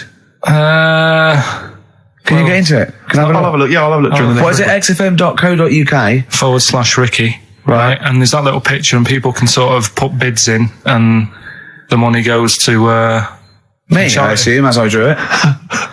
No, it's for some charity thing, so. Because I read something that I think there's been a bid of at least £50, which is pretty impressive. No, there hasn't. I swear to God, I just saw it earlier. I deleted it because I thought someone was winding us up. You deleted it? Well, I didn't know, did I? I didn't realize, you didn't keep me informed. Well, it just, He's a buffoon, Karl, isn't he? I think you're an idiot, but sometimes. Yeah. Well, yeah. Well, I'm just going to check the power list, top 100 most important people in radio. What's this list? Oh, it's just the most important people in radio. Oh, 56, Ricky Gervais. That's annoying. 56. Let me see. So there's 55 more important people than me. I love the fact there that I've beaten David Mansfield, who's a controller of Capital. Yeah. Arbitrary. The Radio Academy power list top 100. And you're what, number 56? Yeah. Ricky Gervais, XFM. Yeah. I noticed we're not mentioned, Karl. What's your thoughts on that? Well, you know, a little stinging that. I'd have thought, considering the amount of work you put into this show. Don't get me started. Are you on here elsewhere, Karl? No. Too busy. Chris Moyles is number 96. Oh, that's good. That's good news, isn't it? He'll be off the list by next year, I hope. So funny, Steve. Go on. Right. Who's number 1? Number 1 is Phil Roberts. I don't know who that is. Right. Wouldn't you think that Marconi would have got a mention? Marconi, now what station's he on? That's the point, because I got one in television and you thought John Logie Baird would have got a mention. Yeah, exactly. That's great, although it's not ever, is it? Again, I'll slip out of that by next year, I'd have thought. Yeah. Oh dear. Just checking to see, Dr. Fox, good, he's on there at number 39. I'm assuming his medical qualifications have also been that sneaks you up the list, yeah. Typical. Pete Waterman, number 35, that makes sense. Important guy. Can we just give them the website so they can read this at their leisure? Because this really isn't radio, is it? Right, well, xfm.co.uk. No, that website, if they want to see the most... I don't know where it is. I'm just saying xfm.co.uk /Ricky if you want to see that picture. And whoever bidded £50, if you can send the email again. Whoever bidded. Yeah. We should start picking you up on your grammar. I mean, we're hardly ones to speak, but, you know... I squoosed. I tell you what, I listened back to Karl was worried about last week's show because he said there was too much screaming and shouting and just nonsense and eating burgers. It was a bit like It's a Knockout last week, wasn't it? No, yeah. And I listened back to it and It was without doubt the most appalling piece of radio I have ever heard in my life. Really? I didn't know what I was saying. I was and I'm finishing set. So, eat it, and he's going, "Oh, Joy," and you're going, "Carl, they're eating a hamburger." It was bizarre. Just half an hour. If anyone didn't know us, or I'd never heard of us, it was just like going, Heart 104, XFM 104. Listen to this. Eat the burger, eat the burger, coming out as many. No! It was absolute. Honestly, it was like a mental ward. It was, to be fair, though, at the best of times, you sound like you're selling the Evening Standard.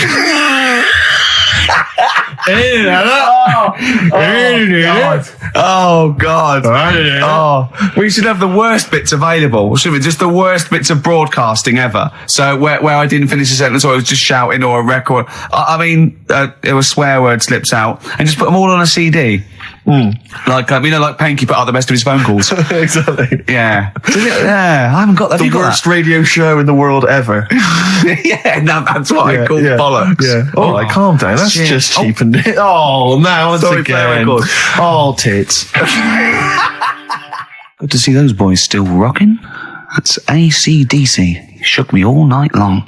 On XFM 104.9, I'm Ricky Gervais, with me, Steve Merchant and Karl Pilkington. Have we got the results of the quiz, Karl? Or? Yeah, I'll just play it one more time. It was Songs of Phrase. Is this the last time we're doing this? Oh, I thought so. I thought it worked better this week because it was actually doable. Yeah. I think that makes a difference, Carl. We haven't done Carl's an idiot, yeah? Carl, you're an idiot, have we? Oh, well, that's a reason to keep it. Maybe we can end with that one when you come back. Right, well, the 5 songs that made up this little thing here was Mr. E's Beautiful Blues, Eels, Innocent Man, Billy Joel, You're My Favourite Waste of Time, Owen Paul, Brilliant. Bohemian Rhapsody, Queen, Girls on Film, Duran Duran. It sounded like this. He's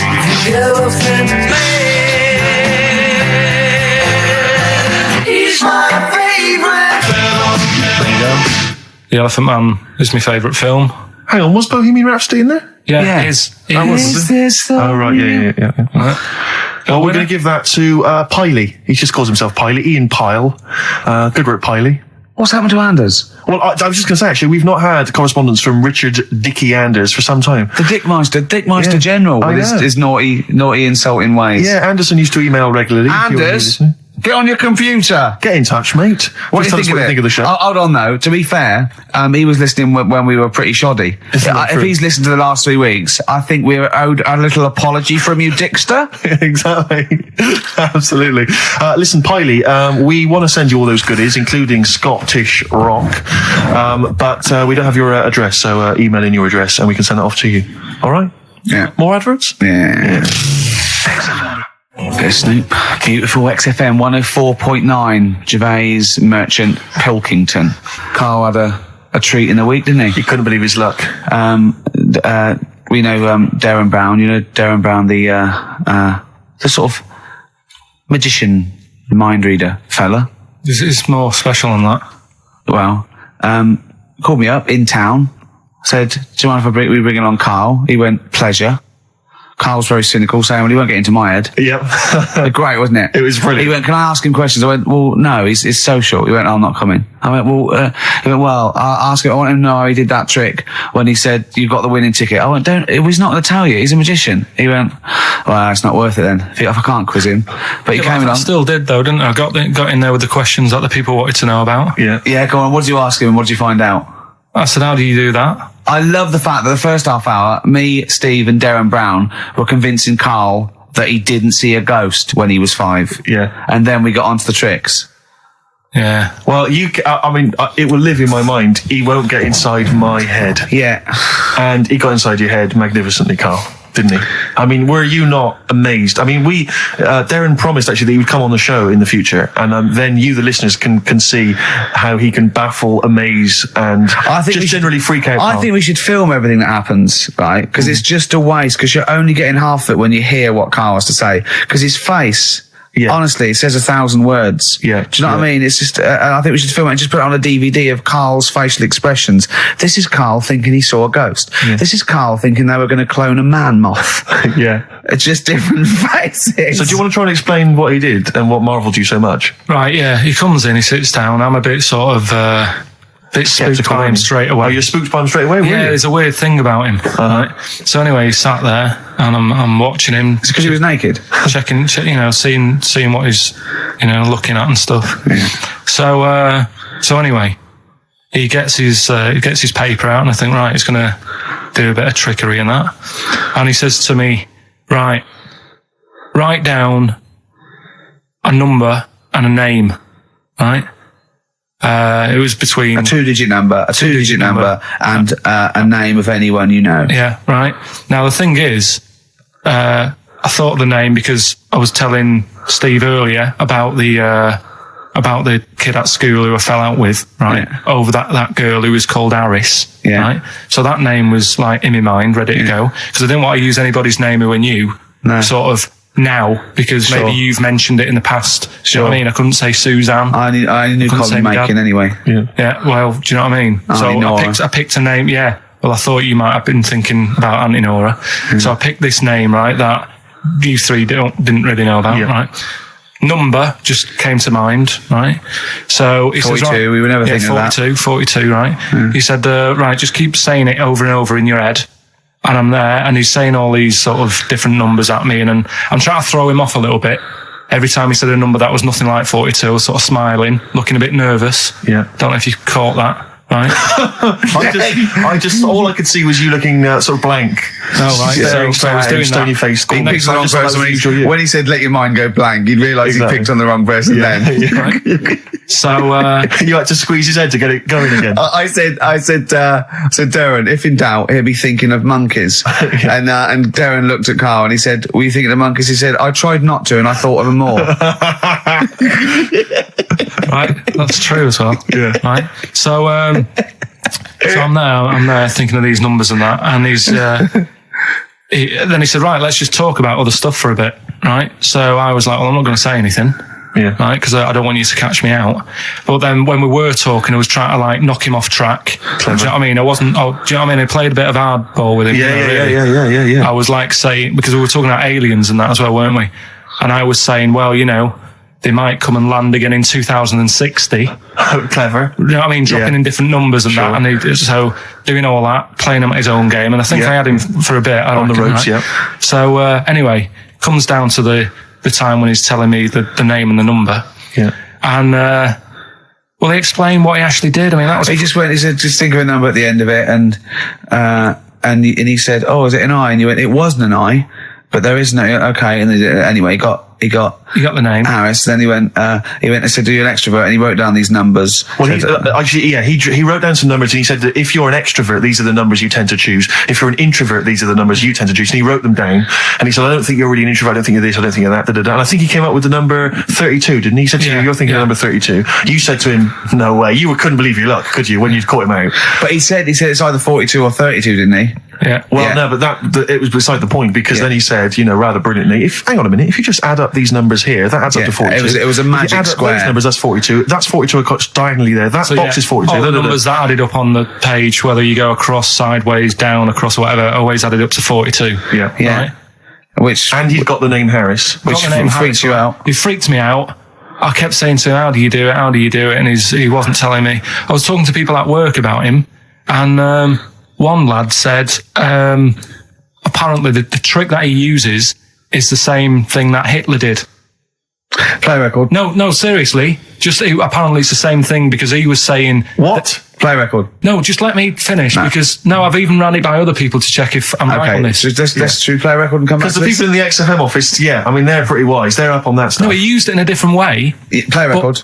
No, hang on a minute. Let me hear it. All it is power of suggestion, apparently. And when Hitler used to do his big speeches to people. Yeah. So what should we play? Come on, finish your point. Well, that's about it. Who told you that? Ian Canfield. A few different people. Right. The big thinkers out there. Like the brain boxes. But anyway, right? It's because Magnus Magnuson works on it now, doesn't he? Right. Listen, or was it Paxman? Was it James Paxman? That blew me away, right? That the fact that he got the name, he got the number.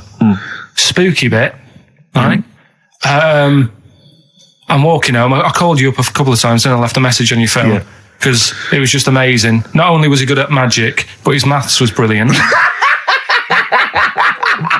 No, well, that thing adding up to 42 was like, how did he do that? I mean, we didn't even make a big deal out of that. He said that to me. He said, all Carol Vorderman's got is the maths. Do you know what I mean? Imagine him on Countdown. Yeah.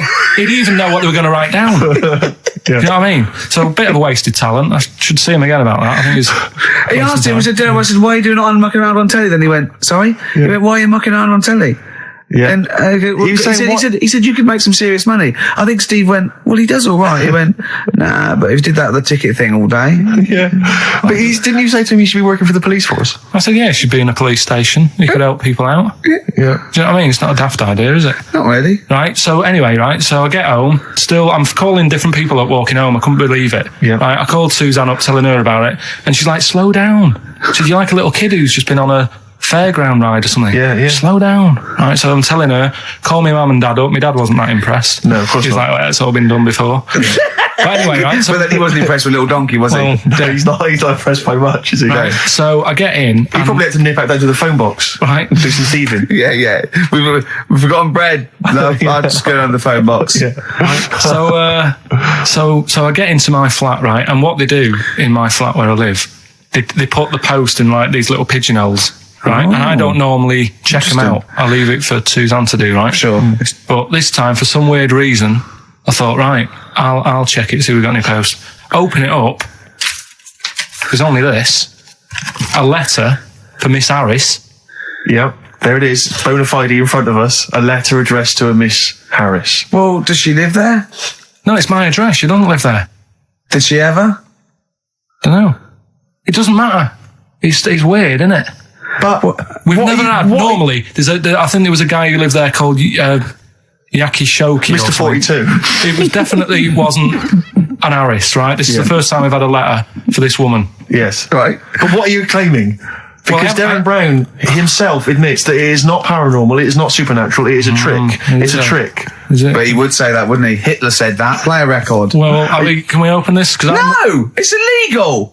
No, but I'm thinking if What it's a if we opened it birthday off card there? for someone's like 42nd birthday. Right. You can't open that letter. Go and put it back, or put no. You cannot open that letter. Why not? You can't open someone else's mail because you think Darren Brown's supernatural. What if we steamed it open and then resealed it? No one would know. It's only a letter. You can't. You can, but I don't want any part of it.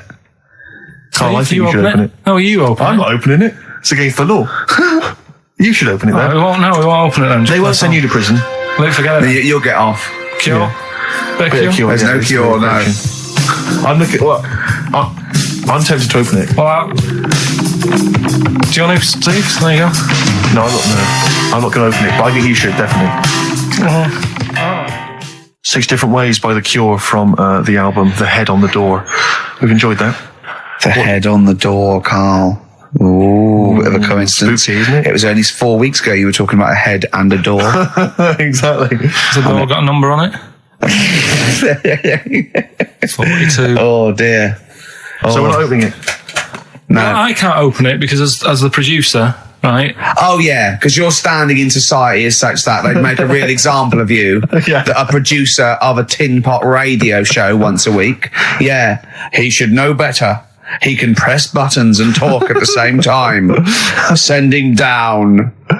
But they wouldn't try you in an adult court. You would Carl. get They away. wouldn't be You allowed. would get away with it. Just they'd hear you speaking for a little while, and the judge would end up squeezing your head and letting you off. It'd be like those people who train monkeys to break in. Do you remember down in South London? We talked about it in the past, and they were going around robbing stuff, and they trained them to do it. Yeah, think so they I did think this in time, I don't think those monkeys would have got in trouble. It would have been the keepers. So, I think XFM would probably take the rap. Will you open it?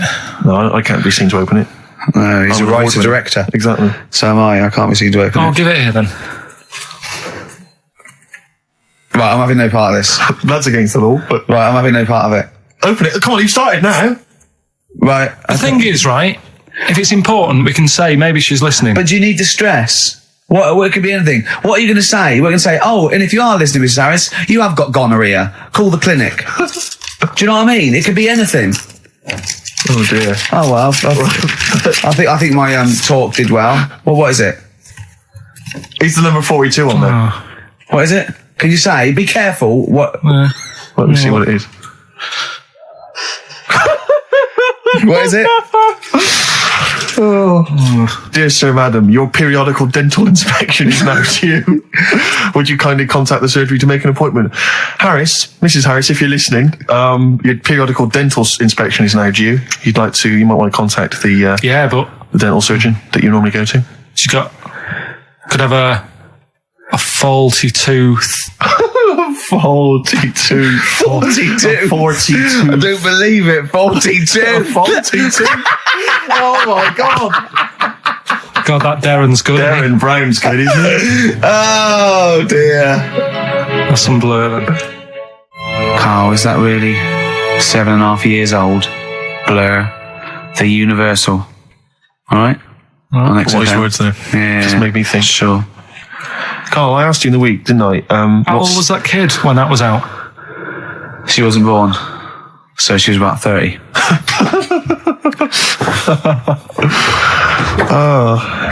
Well, I think that's the first time we've officially broken the law on air. What? I don't think we've broken the law before on air. Be alright with the dentist appointment? Well, we haven't broken the law, Steve. He has. You're right. We're fine. And he should know better. He's the top producer of a tin pot radio station. Carl, Ricky and I were doing some writing in the week, and we needed get a little book of zodiac types. What's your thought on Just to make sure it was good luck, to be writing. Yeah. What do you make of all that stuff? Horoscopes? Do you have any thoughts on that? Now and again I'll read it, but Sure. I'll believe it if it's good. Yeah. If it's not, just go on. What star sign are you? That's perfect, though. That's their raison d'etre. That is those people who do zodiacs exist on that piece of philosophy. Yeah. I'll believe it if it's good. Exactly. And that's why when you have breakdowns, people don't go, you're a nasty little piece of work, you're a pug ugly little twat, and you'll never amount to anything. It's things like, you're probably too generous for your own good. Yeah. You like to keep people at a distance, but you like to love. You're a warm person. It's always stuff like that, isn't it? People go, I suppose I am too good. Yeah. That is me all over. Yeah. Do you know what I mean? You're a creative person. Yeah. Who thinks they're not a creative person? Exactly. You've got a wonderful sense of humour. Exactly. Yeah. What star sign are you? Mine changes. I'm on the edge. Oh, Right. God. Okay. He even makes that complicated. Of course. He even makes twaddle complicated. No, I'm just, it changes depending what paper you read. Yeah. All right. In theory, what would 23rd you... of September. So I think most of the time I'm a Virgo, I think. Well, I'll tell you. Write that down, listeners. 23rd of September, and come round and give him the bumps. What I mean... Well, according to this, I mean, you've been criticising this, Rick. Sure. You've been saying that there's maybe not anything in the zodiac thing. go Well, on. hang on, let me just read some of the elements of- Is this going to change my mind? Well, Am I going to eat my words? The typical Virgoan. Words. Okay. The physical appearance of the typical Virgoan. Yeah. High forehead. That's not true. Cranium may seem too big in comparison with the face. Look at Carl. But how specific is Has an that? extremely large forehead. Has a high hairline. That's not true, though, is it? May be quite tall. What are the blokes like? Often has one foot turned in more than the other. They've just described Rain Man. What is that? How can they be specific? Well, that's why it sounds like Carl. One foot turned in. Yeah. Oh. Well, have they even bothered doing one for you? Because there isn't many people who... Hang on a minute. Let him finish thing. No, I'm just saying... Go on. What are you saying? I sort of think I'm fairly average looking, but I'm saying, have they wasted a page in that book for whatever you are?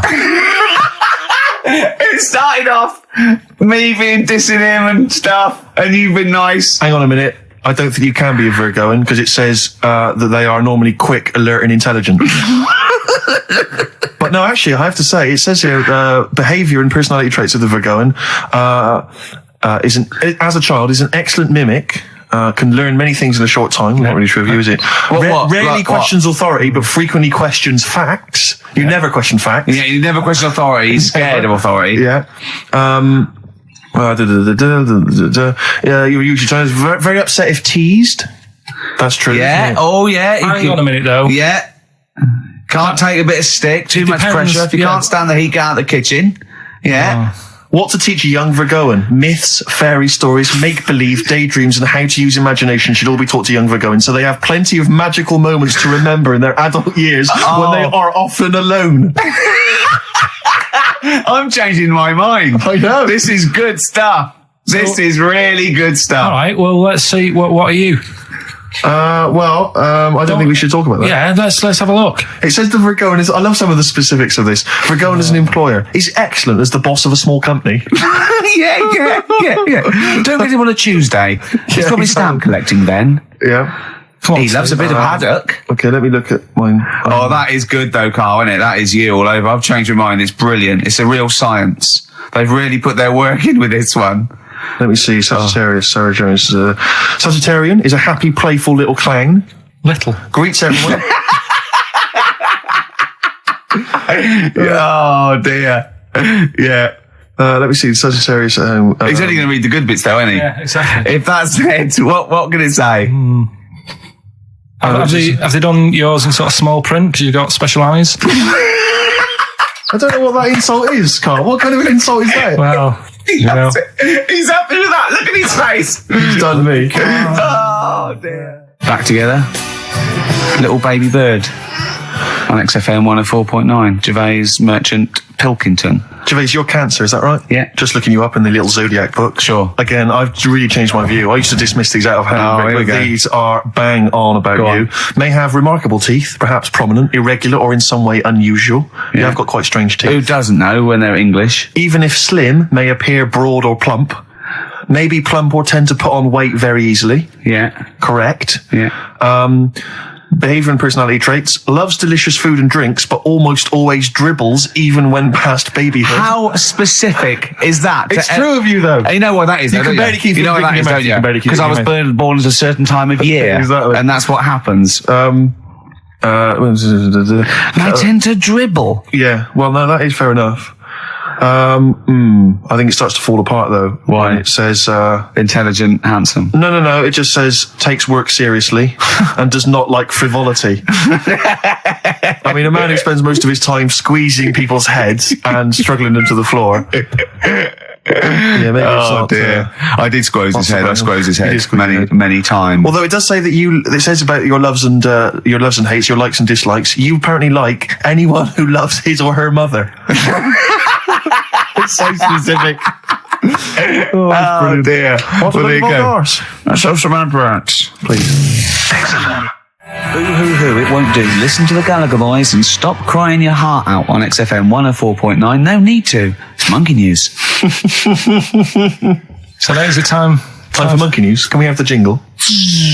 Oh, chimpanzee that Monkey News. I love the jingle. Right, well, Can we play that jingle once more? Yeah. let me cue it up. So, chimpanzee that Monkey News. Oh, it's brilliant. Got a lot to live up to now. I'll be honest with you, often that jingle is more fun than the Monkey News. Wow. So you got to excel yourself this week. Well, it's there's been a lot going on. In the monkey world. Yeah, I was looking at the Guinness Book of Records that we bought last week. What you bought?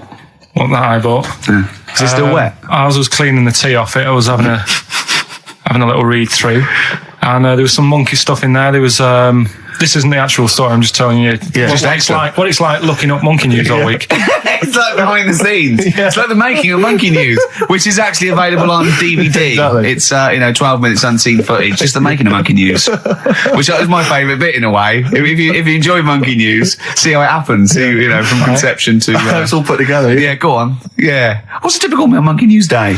Well, there was some stuff about a monkey in the Guinness Book of Records. I think it had the record for asking for a cup of coffee in 23 different ways. I don't know what to say. Oh. That's good. Just to show the monkey news is getting bigger and people are covering it. Donald McIntyre, he was on BBC. Yeah. On Monday. No, he was on Channel 5, wasn't he? No, he hasn't moved over yet. This is something that he did for the BBC. Right. So that was pretty good. That was about, it wasn't good. It was pretty sad, really. What? He was doing these things, like last week we were doing Cheap as Chimps. Yeah. And someone emailed in saying, Donald McIntyre's doing Cheap as Chimps. Really? And it was about... I bet he wasn't. I bet Donald McIntyre did not do a programme called Cheap as Chimps. They didn't use that title. No. But you could tell where they'd got the format from. Sure. You know what I mean? Sure. And it was about gorillas and how much you can get one for. But the problem was, because they're that pricey, they were sort of... I mean, I don't even want. It's depressing. If it's actually. cruel, then don't. Yeah, forget it. Yeah, it was a bit. Okay. You know, I mean, should I just say, in the making of Monkey News and Cheap as Chimps, not anyone ever is harmed. There's no monkeys. No. Go on. all right. Well, anyway, today's story was emailed in. So you didn't even do anything towards it. So when you say I've been working on Monkey News, what you printed that out? So is the making of Monkey News you checking your email? Well, Brilliant. no, I'm always looking at different options. At how much is going on. This is what makes me laugh when he says he's really busy. Yeah. I'm doing other stuff and that. I'm doing other stuff. People are sending in Monkey News. Yeah. Yeah. You get an email. Is it check from it out. Reuters? Well, listen, it's from Steve. Okay. Right? Now, what it is this monkey, right? Yeah. Don't know where it was. Mm-hmm. But there's a bit before the monkey anyway, right? Jeez. Is this, no, listen. Shoot me. Right? It's a bank. There's this bank, right? Busy bank. Normal day, everything's going normal, right? Busy bank, people going in, doing what they do, seeing about mortgages and stuff. Yeah. Everything's normal. Everyone's happy, right? Yeah. So anyway, it's quite busy one day. Fella comes in with a gun and a balaclava on. Up to no good. Right, I'll tell you now, Carl. If this fella turns out to be any ape or monkey related species, you're never doing this again. You're never. So just, if you want to finish it, it's at your own risk. But if this fella who robbed the bank turns out to be a chimpanzee, that's the end of Monkey News. All right. Okay, let's hear the end. It's a lovely day in a lovely bank. Everyone's happy. Everything's normal. The man comes in the balaclava. Man comes in. it a man? Starts waving a gun around. Shut up, Rick. Let him finish the story. Starts waving a gun around. Yeah. Right? Up to no good. So everyone's thinking, oh, God, wish I didn't come in here. It's not going to be a good day. How tall is the man? Shut up. Let's hear it. Everything, oh, God. He's telling everyone to get down on the floor. Yep. In what, in English? In English? Yeah. In English. So? Yeah. So everyone's panicking. Everyone's getting on the floor thinking, this is it. This is, it's all over. Yeah. Just when you think, it's all bad news. Yeah. It's all bad news. Doors swing open. Little monkey wanders in. God, it's worse. Shut up, Rick. Little monkey wanders in, right? The robber's like, what's going on here? He's telling it to get down on the floor. I don't think it was taking any notice. No, right? it was just busy asking for coffee. It runs in. I don't know if it was kind of withdrawal or deposit or whatever. It wanders in, right? Goes up to the robber. Where did it come from? Shut up. Will you let him finish the story and then ask questions? That's only fair. Okay. Wanders in. Runs up to the fella with the gun. Takes the gun and the bag of money off him. Everyone's like, yay, we've been saved. Then the monkey starts backing out with the gun and the money. Shut up. Sit down and finish. I'm not having this. And it does a runner with the money and the gun. No one's seen it since. You are an idiot. I mean, you have said some stupid things in your time. What are you talking about? It's a story that happened. No! What are you talking about? What do you mean it backed out? It came in, was it an accomplice? Was it an opportunist monkey robbery? What are you talking? Think, Carl. Think. I know it's mad. That's the idea of Monkey News. We're telling people how monkeys are pretty, they're mental. They're up to no good. What do you think? They've never seen the monkey since. What, did he have a getaway car waiting? Did he swing his way to freedom? Where was this? There's no details. Don't talk rubbish. Well, yeah, Steve emailed it in. He's got it off the net. And the funny thing is, can I see it? Have you got the information there? Yeah, the funny thing is, it wasn't just him who sent it. I had that a couple of times. So a few people obviously read the story and said, that'll be good for Monkey News. It doesn't say anymore. It doesn't say if he went off to Spain. It doesn't say, if he's on Crime Watch. Yeah. It doesn't say any of that. It's just saying that's what he did. That's the story. And that's what Monkey News is about. I've heard that they're making a movie version with Phil Collins. So I look forward to that and Julie Waters. So that's this week's Monkey News. If you've got any, if anything's happening don't bother. in your town. That's the end. No, that is the end. That's the end of Monkey News. No more Monkey News. This is bit of Queen. It says it here in this email, Rick. It's got to be true. Right. 7 Seas of Rock. That's for you, Carl, because you're going on holiday. Do like to be beside 7 Seas of Rye by Queen. Rick, we've had an email from number one fan Richard Anderson. Oh, I'm excellent. opening it. I haven't He's read it. loving it, isn't he? What does he say? Well. Well. He likes it. He's from Richard Anderson. It pains me to admit it, but your show is no longer appalling. Go on. Congratulations on being only slightly rubbish. Excellent. Cheers. Hey, we're winning him round. Yeah. I'll tell you what he'd love, though. I know what he's a big fan of. Well, adverts. Yeah. Nice to do that one again. Always. Metal Mickey, Suede on XFM 104.9. Wow. Nearly over with Ricky, Steve and Karl. I've done another little sketch for you, Karl, because I was excited by the fact that we raised that money. So I've done a little... Well, it's not over yet. It's like people go to the website, and if they think it's worth more than 50, they can say, I'll give you 55 or something. XFM put that little one on. It's all three of us, isn't it? Well, they haven't done that yet. No, but they can put that on next week, and they can frame it for them, can't they? Well, if they have a look, xfm.co.uk/Ricky, you can have a look at it if you want it. Just pay some money and... Now, it'd be worth a bit of money, won't it, in a few years, when we're all dead. Mm-hmm. Now, listen, Karl, you're going on holiday. You need a little rest, don't you? Yeah. What's the vibe? What's the vibe of the day? What's the crack on holiday? Come on. Where are you going? Madeira. Right. Good. It's for Suzanne's dad, right? My girlfriend's dad. He's 60, so... Yeah, that's the average age in Madeira. Checking... is it? It's good. It's quite, yeah. Well, my mate Damo went to Madeira, and he was worried about sort of terrorism on the plane, and he looked around and he thought, well, if someone gets up, someone will wrestle him to the floor, and he looked around, and he was the only one he realised could have got out of his seat quickly enough. So you'll enjoy it. It's quite quiet. It's nice. It'll be all right. I mean, it's the first time a mum and dad have been away, so... Whatever. Abroad, yeah. So right. they're worrying about... They just don't understand the rules and stuff, so they're panicking a bit. And then in the week, he called up... Well, they're going to take livestock. Yeah. Well, it's getting like that. It was like... Are they filling loads of Durags with heroin as we speak? Exactly. No, but...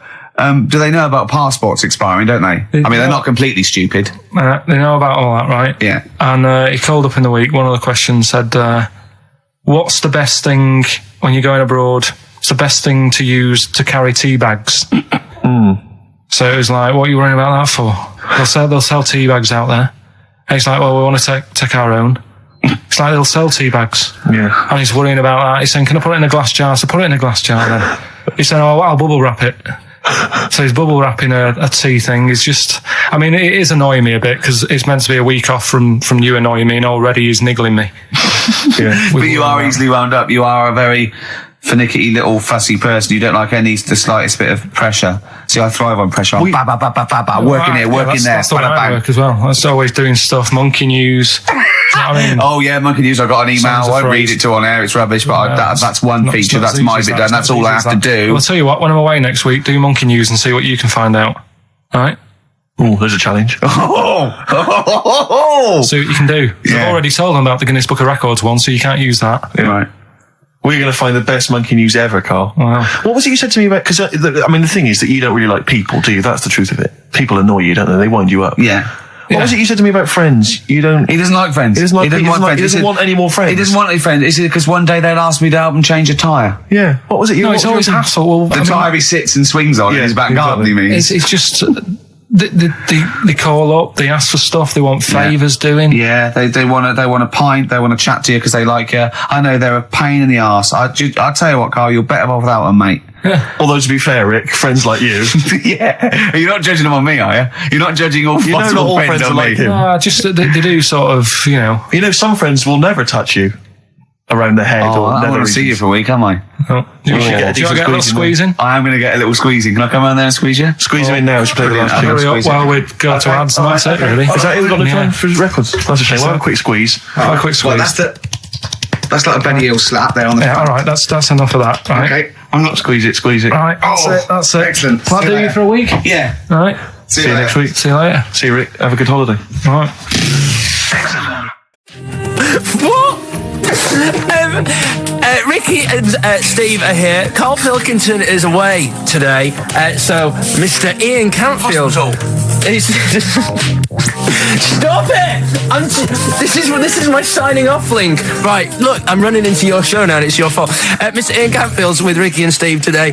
Jimmy Carr's on X-List duty tomorrow. If you didn't get a request in, I'll see you 10 o'clock next Saturday. Merry Christmas. Comfort and Sound by Feeder on XFM 104.9. I'm Ricky Gervais. With me, Stephen Merchant. Hello there. But no Karl Pilkington. No Karl. He's in Lanzarote. Lanzarote. But we have got a very, very special stand-in. It's Camfield. Say hello. I'm so excited to be here. It's been, the things I've learned in the last 10 minutes before we've even gone on air. Like, you don't have a theme tune. I don't have a theme tune. I don't wear headphones. Exactly. Ian wears headphones with a preamp. He's got 3 midgets just brought in his back line. Right? They're called Dog, Mongo and Blitzkrieg. Look, Blitzkrieg is up there, like, eating a banana. Yeah. He is the king of rock, the new king of rock. Well, the prince, he's the prince of rock. Obviously, Vance is the king of rock. But we'll be doing that, we're working out who.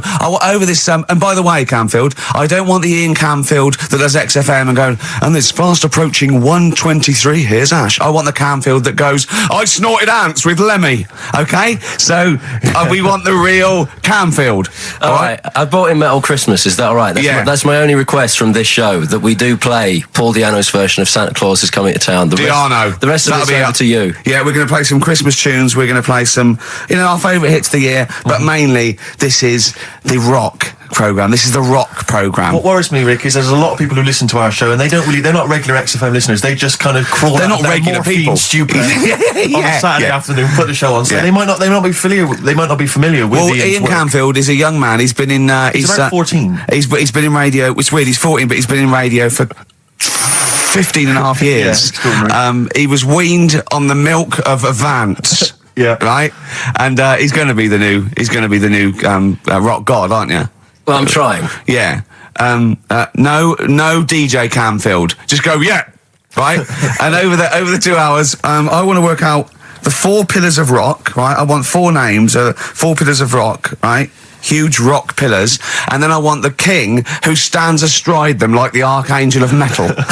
So we'll be asking Ian every few minutes. We'll be asking, right, who's your first pillar of rock, and then keeping the one that stands astride them.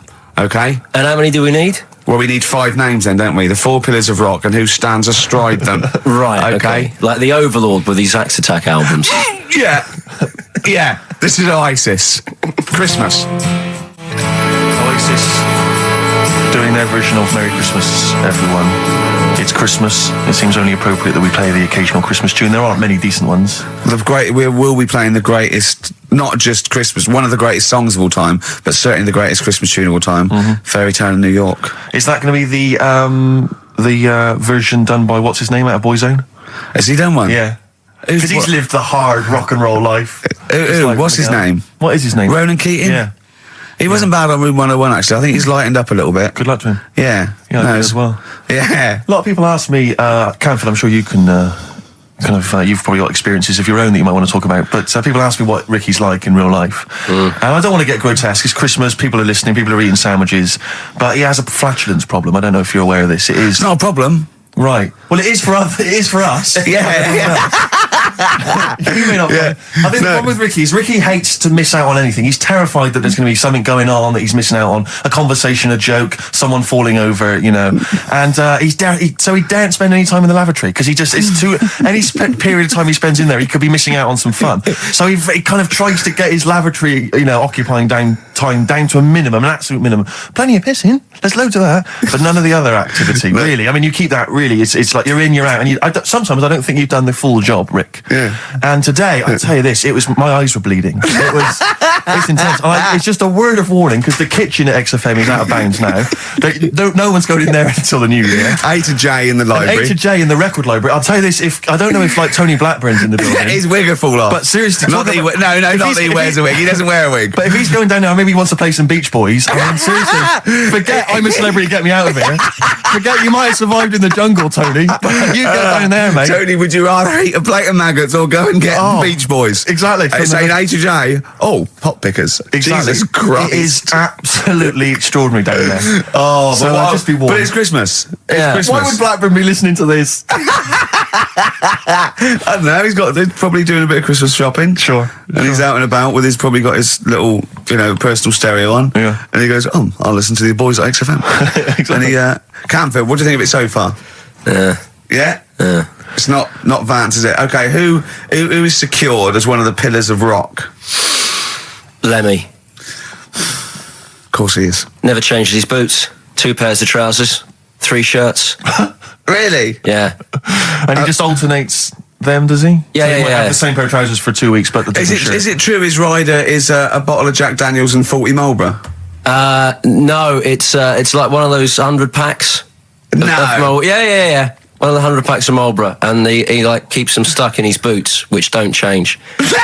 Actually, I think I'm right in saying like that one of the like 2 left boots as well, because one of them did break. So and he had 2 pairs, but he's now only got 1. But he's got the Well, Lemmy, that is Lemmy then. Lemmy is one of the Pillars of Rock.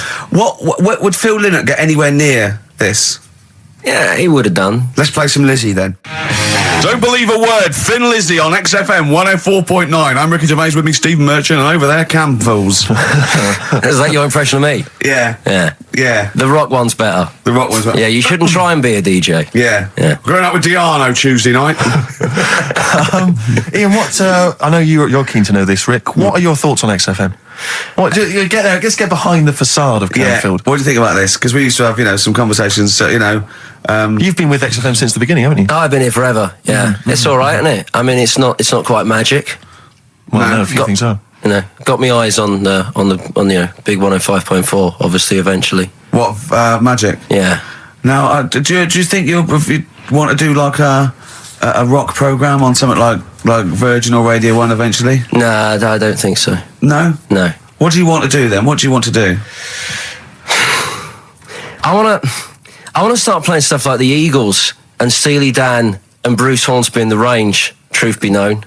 But you'd have to go quite mainstream. In your bedroom? What? But on what sort of platform though? Because the good thing about those is they are really popular. They are. I mean, I think the Eagles' Greatest Hits is the biggest selling album of all time now. It's overtaken Thriller. Yeah. So I mean that those. What are you saying? Iron Maiden aren't popular? Like what I play now are actually popular, but they've got a very Slipknot, tight fan Fear base. Factory. I mean, Iron Maiden can go to #1 with just their fans buying it and then slip away again, can't they? Yeah. But everyone sort of likes the Eagles, don't they? Yeah. I mean, I think still. So you could get on sort of like Radio 2 maybe, the rock program on Radio 2. Who does it at the moment? Is there one? No, there's not one. I should do a demo maybe. Okay, well let's I love the way we're talking about my career and other radio stations I could work for. Do you know something I don't? No, I'm just saying that this place is not going on the tube, isn't it? It's going on the tube. I mean, you're going to be like, I mean, you'd abandon a sinking ship, wouldn't you? You wouldn't hang around, would you? You wouldn't fiddle as Rome Byrne. I mean, we got a couple of pies cooking in the States, so we're not going to be here to keep it afloat. No, the weekends. We want to take the good guys with us, right? So when this crumbles and they make it into a car park for Capital, I want to see you on Radio 2 Friday nights 10 till 12, pure rock. Exactly. Do you know what I mean? Absolutely. Right. Well, that's the pitch, isn't it? Friday nights 10 to 12, pure rock. Okay. If anyone's listening to the BBC, it's Canfield. He is the new Vance. Molten Metal, maybe.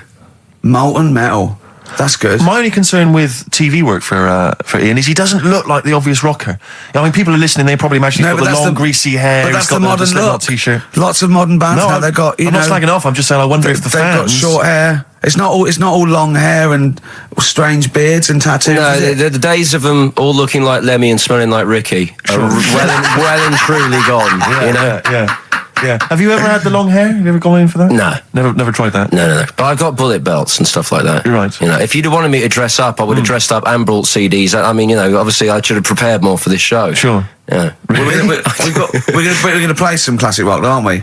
I think we're going to play The Who. We got Jump, Van Halen. That's a classic, isn't it? Yeah, I think I've got that about 5 times on every driving album I brought in for you. Okay, and so are we going to play Since You've Been Gone?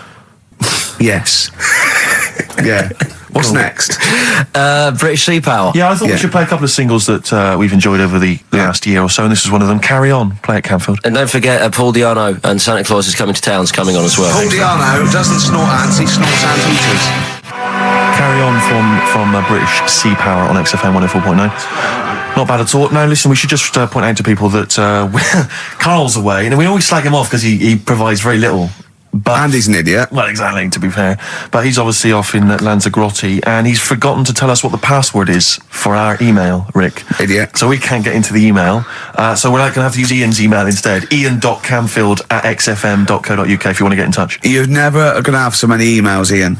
Really? Yeah, right? You're going to be looking at them all week. It's going to be brilliant for you. You're going to feel really popular. You know what? He described Carl as a bald little mank twat. Nice. Carl was going, brilliant. Is that allowed? Is that all right? Yeah. bless him, bald little mank twat, is back on the 3rd, isn't he? Well, if there's one thing that magazine's Well, was he suggesting you can't be regionalist? What? Was he suggesting you can't be regionalist? Is that allowed? No, I just think it's a familiarity of, it's just because we call him a bald little mank twat, that a national magazine can say that. Oh, bless his little round head. Wonder what he's doing now. He's sitting in the ash, reading his, reading his Rich Hall book. Yeah, he spent a week when he went to, where was it, St. Lucia? He spent a week, right, throwing sand at crabs. Yeah. I don't think they've even got crabs, have they, over there? No, I don't know what he's going to do. What is he going to do? Suzanne, what is she going to do? He's going to be whinging. But it's sort of like, Carl must be like, you must like sit him in front of a video while you go and make the dinner or something. Yeah. It must be a nightmare taking a pet. Has she got a little harness for him? To be fair though, Rick, I mean, I can't imagine you're much better on holiday. I've always wondered what that must be like. Because you always need an audience. You've always got to have someone around that you can perform for, drop your trousers for. Annoy, just generally sing and dance about. And Jane's seen it all. She's bored of you. So what, do you just do this to other people on the beach? Holiday makers, it is me. You can't believe you're that, Ricky Gervais. Do you want me to annoy you? Yeah, exactly. I can annoy you for 5 minutes. Yeah. Then I'll get bored myself. I'll tell you what, I want some ads, and after that, the fairy tale in New York. Oh. XFM. The Pogues, featuring Kirsty McCall, and a fairy tale of New York. Brilliant. On XFM 104.9. That's the song I think that single-handedly keeps Shane MacGowan in gin for another year. It must do Just well, about though. keeps- but I'm sure it does. I absolutely love it. I still love it. I saw it on Top of the Pops too. And it's just brilliant. I mean, he wasn't great at miming, but it didn't bother me. Sure. It was miming to a different song, probably. Yeah, in his head. It was great. I had a little visit in the week, Rick. I think Go you on. missed out. A little Christmas visit from, I know he's a friend of yours. He's a friend of anyway. He's a friend of the nation. Go on. TV illusionist Darren Brown. Oh, yeah. Yeah, he's bought a new pad. Yeah. And he just came around to tell me about it. Yeah. And it's interesting because... Somewhere to keep his guns. Exactly. And he... I can never know kind of how much, he's just playing with your mind, experimenting. But he was telling me about the place, and apparently... They say he loves you? he's got a B-day in the house. Now, we were discussing B-days because... Never understood that. I've never got my head around it. To this He's day... not meant to. Well, no. But I don't think I've ever met anyone who's used a B-day. Oh, Darren Brown does. He's known as the cleanest arse in Modern Magic. Yeah. Shiny arse, they call him. But we were chatting about it, I don't really know, to be truthful, I don't really know how you use them. I don't know. Well, I assume you just sort of go over it and let... But do you face the wall with your knees on the tiles, or do you face away from the wall? No, it's sort of like you just... I don't... And no. it's got the little Do you nozzle. sit on it, or do you sort of hover above it? Do you hover over it and just splash things onto them? No, it's a little jet, isn't it? It does it for you, doesn't it? But is there a jet? This is what I'm wondering. Is there a jet of water that goes up the crap? It's like it's a drinking fountain That's you used to what have I'm in school. thinking, yeah. Which I remember Mr. Mellows used to embarrass himself every time. I go, no, he's the middle flag with Mr. Mellows. Yeah. It's not a B-day. We're not at your French, cottage again. Yeah. I don't. B-day sounds French. I'm assuming it's French. After, they're probably so embarrassed about just sort of like squatting over a hole. Yeah. They go, well, at least we can clean it. Have they? Because I haven't been to France for years. But are they still persevering with the public toilets? Which is just a hole in the ground? I think they have got. Has a single Frenchman travelled anywhere else in the world? Yeah, and seen that now? This you can is uncomfortable. I know. My trousers go go down to Delhi, and I think there's proper decent porcelain. I know. I can't believe it. I think they have got the flush ones now, mainly for the tourists. Sure. But I've never really understood that. But it's not. You don't go in. It's not like because they're literally crapping into an open sewer, aren't they? That's the French approach to the public lavatory. Do they have the bidet next to the hole? No. The toilet is a toilet, isn't it? Right. But it's just like. It's sort of like it's like going in the bottom of a shower with a big hole at the bottom. But I don't know. And do you? I mean, again, not wishing to get graphic, but do you use the bidet instead of the toilet paper? Is it used in conjunction with, or instead do you know what? I've honestly never used a bidet. Because it's not really a working class thing, is it? The bidet. No, but it sort of came in with sort of like purpose-built houses, didn't it? They sort of like shot up all over the. No pun intended. All over the sort of 70s. You know what I mean? It was like in salmon pink. There was toilet, sink, and bidet. Yeah, we won't be using the bidet. Exactly. Fill it with ice. Put some beer in that. Yeah, because none of my friends washes their arse. There are people who refuse to touch their, the hole with the hands, and they only use a bidet. So if they're at a party and there's no bidet, well, Carl doesn't like feeding his bollocks for cancer because he says he doesn't like the texture of them. Sure. Well, so he'd probably love a B-day if he didn't have to go. Kind of upper-class women who just waddle into the dining room in sophisticated trousers around their ankles going, where's the B-day? It's filthy. Where's the B-day? I don't know. We use the paper. The what? I think the fish was off. I'm going berserk up there. Get me a B-day. Yeah, what if you lie on the floor? Or I am climbing into the sink and turning the tap upside down. It's the only way I can do it. Yeah. B-day. Thoughts on B-days? Have you ever used one? Well, no, you told me all this, but you still haven't got to the bottom of how you use them. No, I don't know. I don't know how to use it. Do they come? You need to ask Darren Brown. Does it come with like instructions, like a flat pack? I think you're supposed to know. I think you're supposed to. If you've bought a B-day, the assumption is you know how to use it. Imagine someone installing it and going, there you go, there's a B-day. Go, could you show me how to use it? Well, you like this? Well, no, go to the toilet first. Do the whole thing. Otherwise, I won't know in context. I'll just sit here in the corner. That's fine. Okay. Do you read a magazine when you're normally going? Well, I might do, but I don't really want to do it with you here. But how will I know? Exactly. I need to know how you transport yourself from the lavatory to the B-day. Do you remember when we were trying to offer Carl money to have a shower with Johnny? Yeah. Just some of the highlights of the year. That's a weird thing to do. Yeah.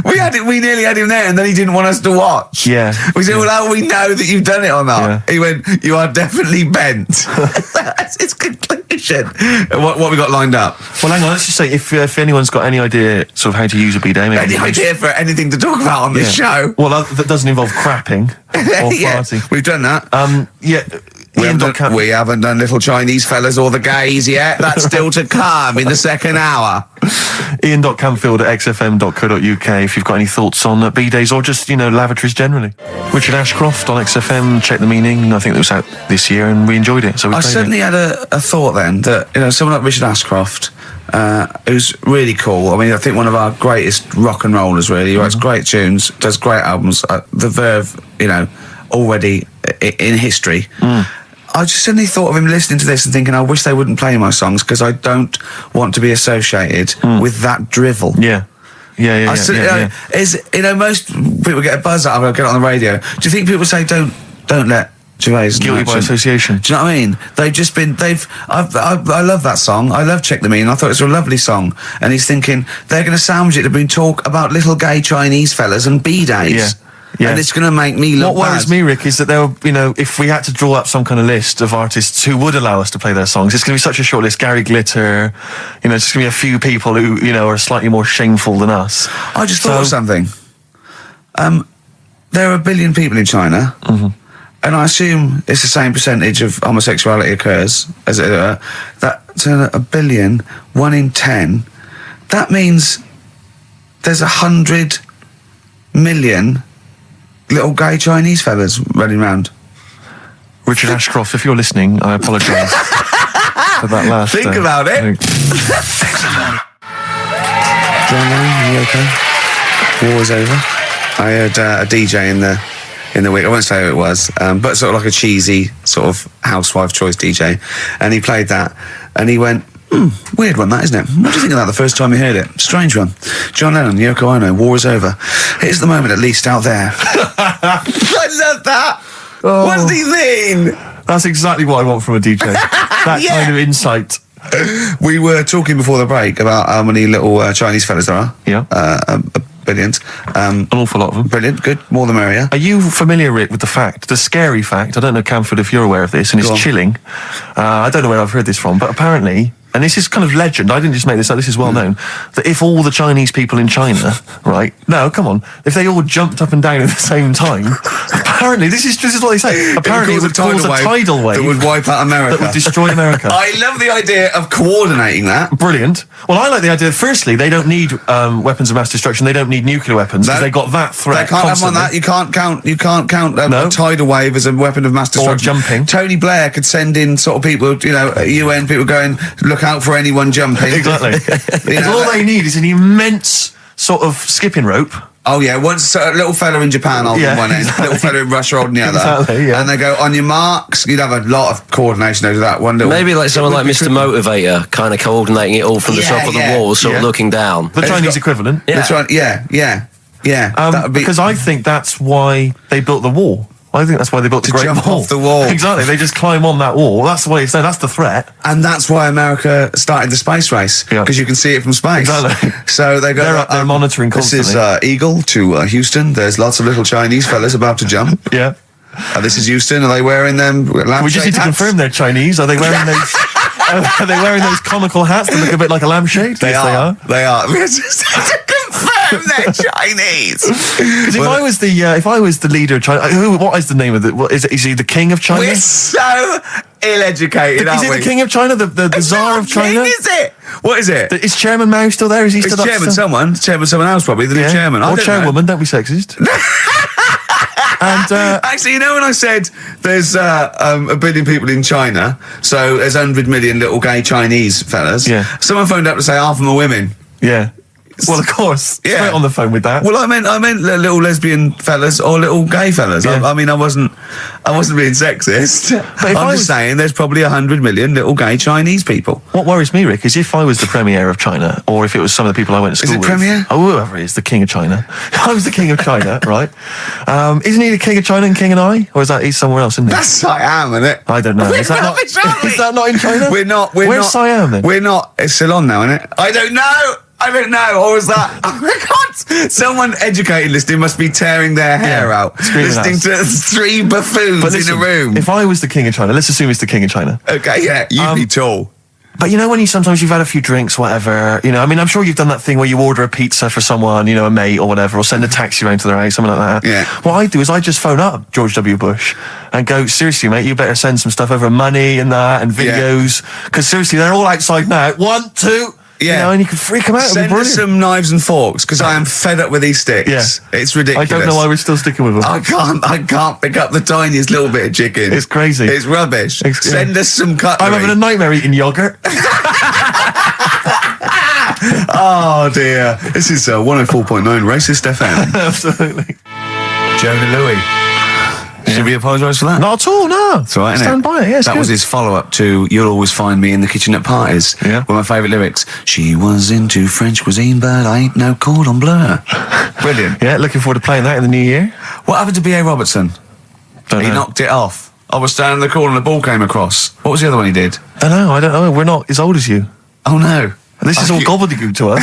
XFM 104.9. That's Jonah Louis. Yeah, you're not listening to classic gold. Amazingly.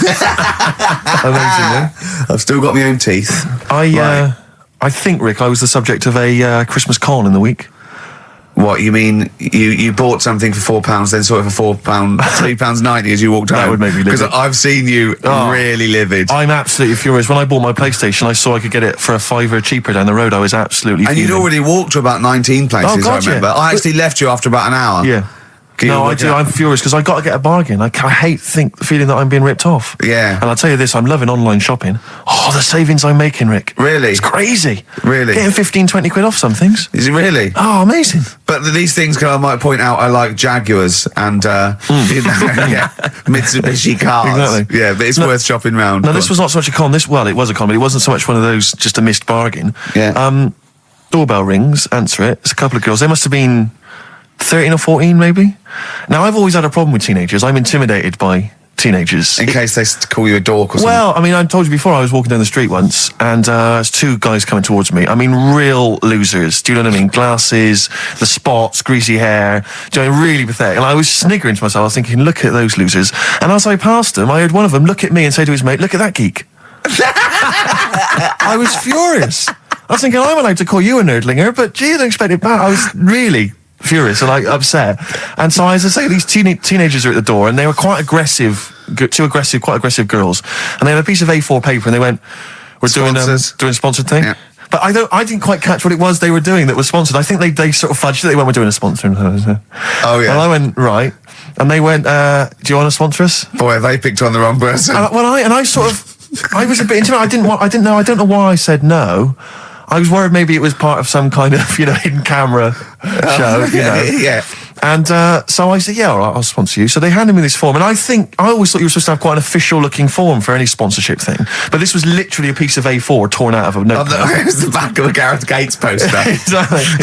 And, with some blue tack on it. Yeah, well, and I looked at it, and I didn't really absorb it, but it had things like, Mrs. Jones, Mrs. Smith, 5 quid. Yeah. And then no one's actual address, just Finchley Road, nothing too specific. Yeah. So I wrote my name on, and put down £3. 'Cause a lot of people were giving fivers, but I thought, I'm not made of money. It's Christmas. I've got to buy gifts and stuff. So I Gave him a fiver and asked for change. Yeah. Well, I gave them £3. I said, I'll sponsor you for £3. Best of luck. And they went, can we have the money? And I said, well, aren't you supposed to do the thing? And the woman the girl just looked at me, she just went, no. So I gave her £3. But what difference does it make? Well, I'm assuming, though, that it's not going to any charity. It's no sponsored thing at all. But then I'm not being funny. The charity that it's not going to, you wouldn't have given to it anyway. It's true enough. So all that's happened is you're £3 down. But I'm £3 down. Yeah, but if it would have gone to charity, it'd be £3 down. The fact that it hasn't gone to charity doesn't matter because you wouldn't have given it to charity. Yeah, but if it had gone to charity, Rick, I'd have felt a little bit superior, a little bit smug. That would have kept me going for another 6 months. Whereas now it's just gone to a couple of weeks off the street, who are scamming people, possibly old people, Rick, and that's who I feel sorry for. They've not got a great deal of money. That's why I'm not worried about myself. I've got a bit of cash. What about the old people? Yeah. Although you are £3 down, which probably still hurts, doesn't it? It's still stinging. That's why I just like to tell you now, get off my chest. It's Merry Christmas. Thing, yeah. Just be careful. If you're living up in North London, be careful. There's 2 girls that are going around. I expect, they might come to your door. But they might be wary. Be genuine. No, I don't think so. No. They were common. They were very common. Do you know what I mean? Was the giveaway things like, Santa Claus had given £10, exactly. Tony Blair had given £1? Yeah, I know what you mean. Yeah, I think you were conned, mate. Yeah. Right. Won't Get Fooled Again by The Who. Ian, I'm going to ask your expert opinion. Is that not one of the greatest rock songs of all time? Yeah, if you'd have played the proper version of it. I know, but it's 6.5 minutes, and we usually do, but we just thought, it's Christmas, people want to, have him and more Jonah Louis. Yeah, but we could have played like the full 8 minutes rather than making the show sound like strolling round your local Asda with the Christmas songs with a little bit more racism. That to me sounds like fighting talk. You want a rock challenge, Canfield. You can't handle the truth. I'm gonna rock this out the last 40 minutes. Can we put Keith Moon in the monolith? I was going to ask you. He's my favourite drummer of all time. Will you go along with that? Yeah, absolutely. So we got Lemmy and Keith Moon. Yeah. Are we making up a kind of super rock band here? We could do. We could make up a super rock band. That's far too passé. Let's call it the Monolith of Rock. It sounds more stupid. Okay. So we got Lemmy and Moon. Yeah. We need 3 more. So we need 2 more Pillars of Rock, and then one to stand astride it, like the metal angel of death. Now, Ian, you've hung out with some of the big rock names, haven't you? Yeah. No, I'm not going anywhere with this. I'm intrigued. Tell me some of the people you've hung out with. You've hung out with Maiden, have you? I've hung out with Maiden. I've been flying with Bruce Dickinson. Yeah. And have you? It only took us 3 attempts to land at Gatwick a few weeks ago. But I don't know much about you, Ian. Are you someone who lives the rock and roll excess lifestyle? Are you kind of drink and drugs? Is that your thing? I like to be kind of on the edge, having a look at what's going on inside. Right, I don't quite know what that means. Well, yeah, it's the way they talk, Steve. Well, I mean, because some of those rockers, they're hard-living boys. Can you keep up with them? Do you up till 4 in? 4 in? Yeah. 4 in which morning? Hey, Daddy-o, man. Yeah. We're going out about 4 in. Yeah. Carl reckons the gays go out late.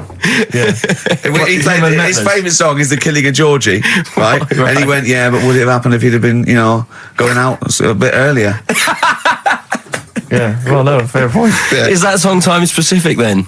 No, but he reckons he probably got, because he was out late. Oh, right, okay. He said there's one that works here, sometimes he doesn't go out till midnight. But, I imagine you a little bit like that little boy in the film Almost Famous, when you're on tour with the rock legends. Do you know what I mean? You're like, the little kid there, maybe the doors are being closed in your face, are they, as they go berserk? Yeah, when I started, but now, I insist I see you as one of theirs. Yeah, access all areas laminate, I can enter venues now with a big bottle of Jack Daniels, I don't get stopped. Yeah. Really? But seriously, have you, without naming names, obviously, what excess have you seen? Have you witnessed anything? Or have people calmed down now? Are these rockers clean living now? Depends who you're talking about. Sure. Yeah. Is there anything going on like the days of Ozzy and Motley Crue? I haven't seen any red snappers like with Jimmy Page. Do you know that story? I can't talk about it. Then let's forget about that. Yeah. Oh, is it disgusting? Yeah, well, yeah. But is it worse than talking about B-days and Ricky's farts? Kind of. Right, okay. Yeah. Right. Yeah, I know. You wouldn't want the instruction manual as to what happened with the red snapper like you do with the B-days. Sure. God. But don't, as I say, don't name names. Obviously, there's a sort of client Doctor Confidentiality or whatever that you. Yeah, well, I saw. We know there's no one listening. Yeah, so it won't go further than this studio. I saw a member of a very big band play the Astoria recently, and they turned up at the Astoria about 15 minutes before they were going on stage, right? And someone said to them, "Is it good to be playing the Astoria?" To which he turned around and went, "Oh right, are we in London?" Really? Oh dear. And this person then it wasn't Daniel O'Donnell, was it? I can only think of the Libertines. No, it's not a very big, huge band, is it? No, bigger than that. Okay. Okay. What other rock and roll excess do you want? Oh, I was told once that if you stay up for 2 days, the best thing to do is eat some yogurt. This is just like we're going to having tips now. Sure. Yeah, So if that's apparently the best thing at the end of the excess, you need some yogurt. So always keep some in the fridge. Yeah. And chopsticks are no good. So whatever you do, don't go on a bender in China, because otherwise you'll be screwed, right? No, there's no benders in China. There are. There's about 100 million. Yeah. Another tune that I enjoyed this year, Rick. I don't know what your thoughts are on it. I'm fascinated to find out. Loving it. Jay-Z and Farrell and Frontin. What do you think, Canfield? Darkness #1? Yeah, well, they cheated, didn't they? Because they went and did their signing at HMV yesterday, so they could get in like an hour of extra sales. Why's that cheating now? Well, I don't know. Well, I suppose Gary Jules could have turned up at Virgin down the road, couldn't he? And yeah. Okay, well, then in that case, they're going... deserves to be sort of #1, because at least it's potentially a sort of evergreen, sort of Slade type classic, and they are the biggest sort of band around at the moment. Canfield, what are your thoughts? You love rock. What do you make of The Darkness? It's all right. They've been around for a while now. Sure. Another year, maybe. But they're all the ingredients of everything you like, I imagine. They've got a bit of glam, they've got a bit of Queen, they've got a bit of AC/DC. It's all in there. You've got a bit of Bruce Forsyth. You know what I mean? He's funny. They're a good fun band, aren't they? Yeah, they're all right. They're essentially just too close to novelty. But then so was Slade, in a way. Slade have only got this credibility resurgence in retrospect. At the time, they were a pop band that essentially were for teenagers and thugs. I'm not sure Canfield's going to be championing Slade though up there in the same way that he champions the Maiden. But you got to appreciate what Hold has done, surely. Yeah, I appreciate what Hold has done, but they only became cool, didn't they, when Oasis covered them? I genuinely always liked Slade, and I've still got a soft spot for him. But The Darkness, we'll have to wait and see. At least The Darkness one is irresponsible for the kids of today, though, because the amount of spelling mistakes that Slade were responsible for at school in the 70s must be atrocious. Putting the Z's in. Rubbish. Ian, I'm going to have to ask you for our third pillar of rock before the ad break. Right, well, we need... who have we got? So we've got Lemmy and Moon. Right, okay. I think we need to put in... we need a guitarist in there. We should maybe put in Keith Richards. I'm a little bit worried about the health scare, because the kind of air pollution around any venue that this band might play with, like, Lemmy and Keith Richards there. Yeah, See, I'm surprised at Keith Richards, because I would have thought it was heavy enough for you, but the Stones have done enough to get in the annals of rock. Yeah. Okay, let's play some ads. Quick question. Do you actually speak like this, Ian? What? This is your real voice. This is real voice, yeah. Yeah. It's amazing. Do your daytime sort of voice, the X-list voice. Say it's fast. It's just coming up to 2 on XFM 104.9. After the break, we've got Feeder. Say that. It's just coming up to 2 on XFM 104.9. These are the ads. XFM. The trouble with that song is, don't know the bells. It could sound like he's saying something to do with Bell Ends. Well, yeah. What? Heaven forbid. What? You think you meant that? Did he? Probably. No. That's The Darkness on XFM 104.9. Bell End. Yeah. What other rude words are there? Cock. Yeah, that is rude. Yeah. Especially at Christmas. Especially at Christmas, yeah. It's time for families. I know. Now listen, time for family. Now, Ian. Yes. Who is your fourth? We need a lead singer in this mega group, the monoliths of rock. Who we got? Lemmy, Keith Richards. We've got Keith Richards on guitar. We've got Lemmy on bass. Yeah. We've got Keith Moon on skins. Right. Some terminology coming out there. Yeah. Who's doing the Vox? Who's given Golden Tonsils Award? Robert Plant. He's gone for Plant. He's gone for Plant. A lot of trap names there. There is the group. The lineup is Moon, Lemmy, Richard, Plant. Okay. Now, our competition, Steve. Name that group. Okay. What's the best, heaviest rock name ever? Sure. This is obviously not a name that already exists. No. Okay. My mate of mine came up with, I think it was Brain Hammer, which I like. Velvet Nazi 666. Sure. So we want the heaviest, most mental piece of death metal, headbanging, bleeding out your brains rock. Axe Attack. Okay. Please welcome to the stage, Christ on a bike. Please welcome to the stage. Oh, look at you. That would be great. Yeah. That would freak out the metalers. Yeah. Cheeky. Yeah. Oh, now listen. They need a manager. They need someone who could introduce them. They need someone to stand astride them. Who is the leader now? Who is the king of all that rocks? Well, it's obviously Tommy Vance, isn't it? Do you know what worries me, Rick? We've said Vance a lot today. I'm wondering if the kids today, do they know Tommy Vance? Are they familiar with him? If they don't know, they shouldn't be listening. Okay. Fair enough. So Vance is their manager. He needs to. They're on at Wembley. He's got them on at Wembley. They're the greatest rock band of all time. We need the name. Please welcome to the stage. What are they called? Phone in, email in, and the prize we're gonna get some. We'll rummage through the bins as get some old tat like Carl does. Some VHSs, some CDs. Greatest air guitar ever. Max. Yeah. Do we need to give out the numbers and stuff? Well, can email. Don't get them to phone in. You don't want to talk to him, Ian. Seriously. No, you don't. You know when what's his name says to Agent Starling as she's going to meet Hannibal, don't let him inside your head. Yeah. Don't talk to the listeners, Ian. Exactly, it's very much the same thing. Please don't. I'm a bit concerned that my email is going to be besieged by people sending you links to how to clean out the B-Day. Well, that's all right. But what's the most mental head bleeding, banging brain hammer operation this band can be called? Call in, Rick, because it always amuses me. I know it's cruel to put you on the spot, but some of your former band names have always amused me. Well, the worst. The worst one. Right, I'll just leave this. Ricky's had a number of bands over the years. What was the worst one? Ready? Get ready to play that record because I don't want any aftermath. No, hang on, before you tell me, what was the one? Because these pictures of you, like when you're New Romantic, keep on being published. That was Shauna dancing. Yeah, but someone that's pretty bad. But someone told me they were like, "Oh, ask him about when he tried to be Bon Jovi." Can you imagine such a thing? I know the name you're thinking of. Right, here we go. Play the record immediately. I say this. Ready? The Sacred Hearts. Play a record. Blur on XFM 104.9. I forget the name of that track, but it's good. Good song. Thanks very much. Oh, good song. Yeah. Oh, right. I just thought you were complimenting giving his opinion. Right, yeah. Go on. The what? Are we still on the air? Yeah. What are we doing? Merry Christmas. We got someone on the line. Oh, right. He's here. Who's that? Ricky. Yeah, go on. It's Jonathan. How are you? Good. It's only TV's Jonathan Ross. Ross, turn your radio down, you idiot. I'm here. I like to. I haven't got the radio on. What are you talking about? We can hear the feedback.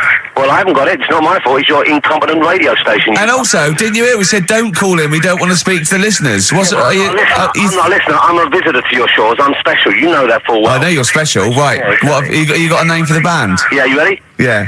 Blump.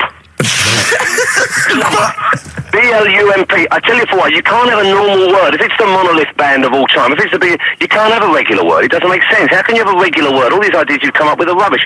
You need a word which only stands for that one thing. No one's heard it before. No one will use it again. Blump. I can't help but feel that that's a more appropriate name for maybe one of Ricky's bands. Yeah. I love seeing that picture of him in that band. You see it everywhere these days. He was like a girl. He was like a little girl in a suit. It's like a little dyke at a wedding.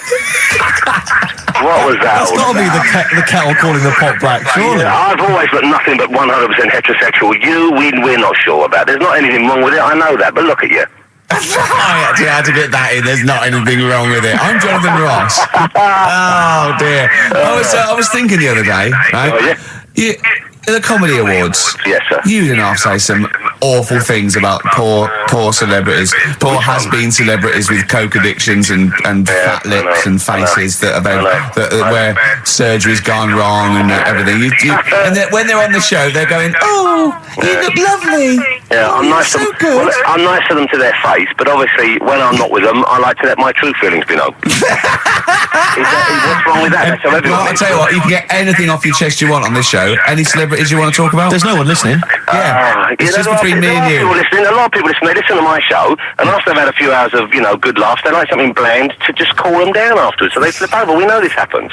Did you mention my DVD on your radio show? You know what? I forgot to mention it. Christ! I meant to mention by the office, but I forgot to mention it. And then I thought afterwards, it's not like he needs the cash, is it? It's not like he needs it. It's not like it is, but he's probably earned more money in a short space. You're like a lottery winner, and you've got about as much taste. You're like one of those burglars who's won the lottery.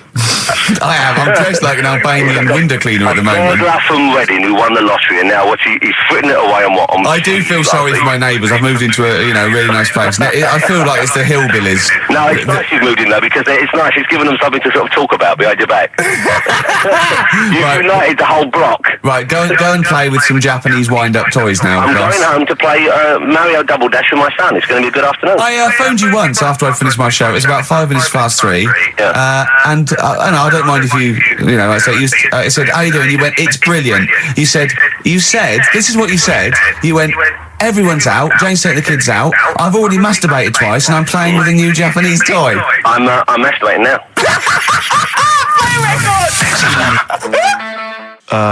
Kings of Leon, Wasted Time on XFM 104.9. Sorry, I was sidetracked there by just some of the band names. Now listen, I want to put in 2 of my own. I want to win that pile of tat out there, right? I've got 2 names here, okay? Would you just remind people in case they've just tuned in?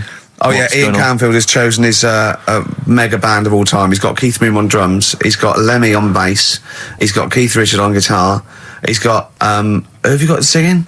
Robert Plant, and their manager is Vance, but he needs to announce them at Wembley Arena. They're already sold out. They're at number 1 in the album charts. They're the greatest rock band of all time. And I've got 2 suggestions. Okay. What about this? Please welcome to the stage. Tungsten lung hemorrhage. Yeah, good. Yeah.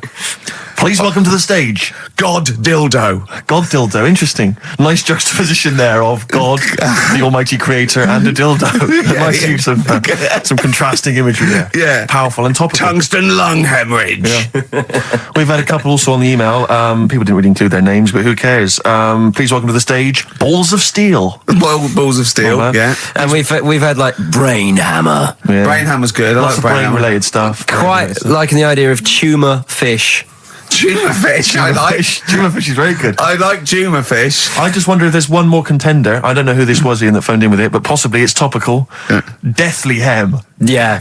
Deathly Hem. It's brilliant. Oh, it's Deathly Hem. Please welcome to the stage, Deathly Hem. It's Deathly Hem. Who's that? We've got to give it to I don't know who that was. Oh, but, well, if you came up with Deathly Hem, email again. Deathly Hem. It's the greatest name for the greatest rock band of all time. Will you please welcome to the stage, Deathly Hem.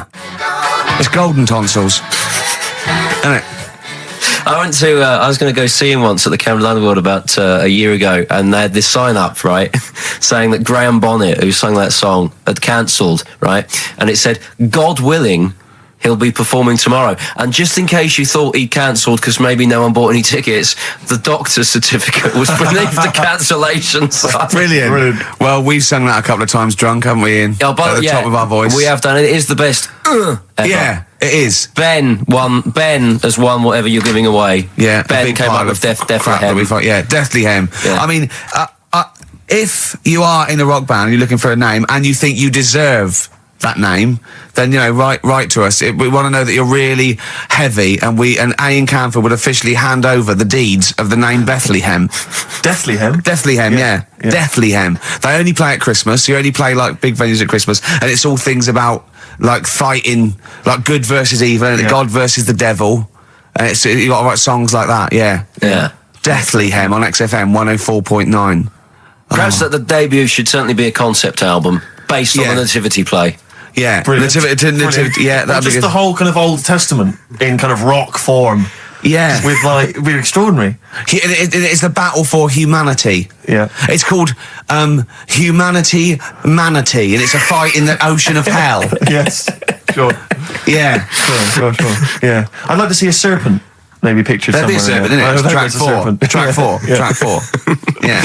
Yeah. I think we should give massive props and suitable regards to Ian Canfield. He's come in, he's pressed the buttons. He stood in for an idiot brilliantly. Yeah, I he think has so. stood in for the retarded It's a shame fool. that you've not displayed some of the usual incompetence that we've come to love and expect from Karl. It's a shame. Okay, well, You are the greatest DJ in the world, though. The way you sort of like drop Press these buttons. But you know, every you're there. time I've pressed a button off air, Ricky's been going, "Oh, what great DJ!" It's great because So- he ends it. He's just it's just brilliant. I mean, we're lucky if we can talk with the mic on. That's the title, not talk over a record. We did some great links during the ads. Yeah. And, of course, Jonathan Ross masturbating live on air. Just looking back at some of the highlights of You this don't get week's that show. on Capital Gold, do you? Like Tony Blackburn getting a call from Fluff Freeman going, all right, mate, I'm knocking one out. Yeah. Well, have a lovely Christmas. Have a bloody great Christmas. Have a bloody great Christmas. It's the best of next week. Yep. The best of the last few weeks Yeah. with some tat, you know, Carl's put together. We're Look back in forward to that. January. We're playing some of our favourite songs of the year. I'm looking forward to seeing Pilker's tan and Pilker's pictures back, from his holiday. covered in ash from the beach. Yeah. And we're back on the 3rd, I believe. But Ian, do you want to introduce one? This is Ian's choice for the day. Yeah. We'll see you next week in spirit, and then we're back on the 3rd with Pilkers. Over to you, Camp. Enough of Jonah Louis. This is Paul Di'Anno, ex of Iron Maiden, doing Santa Claus is Coming to Town.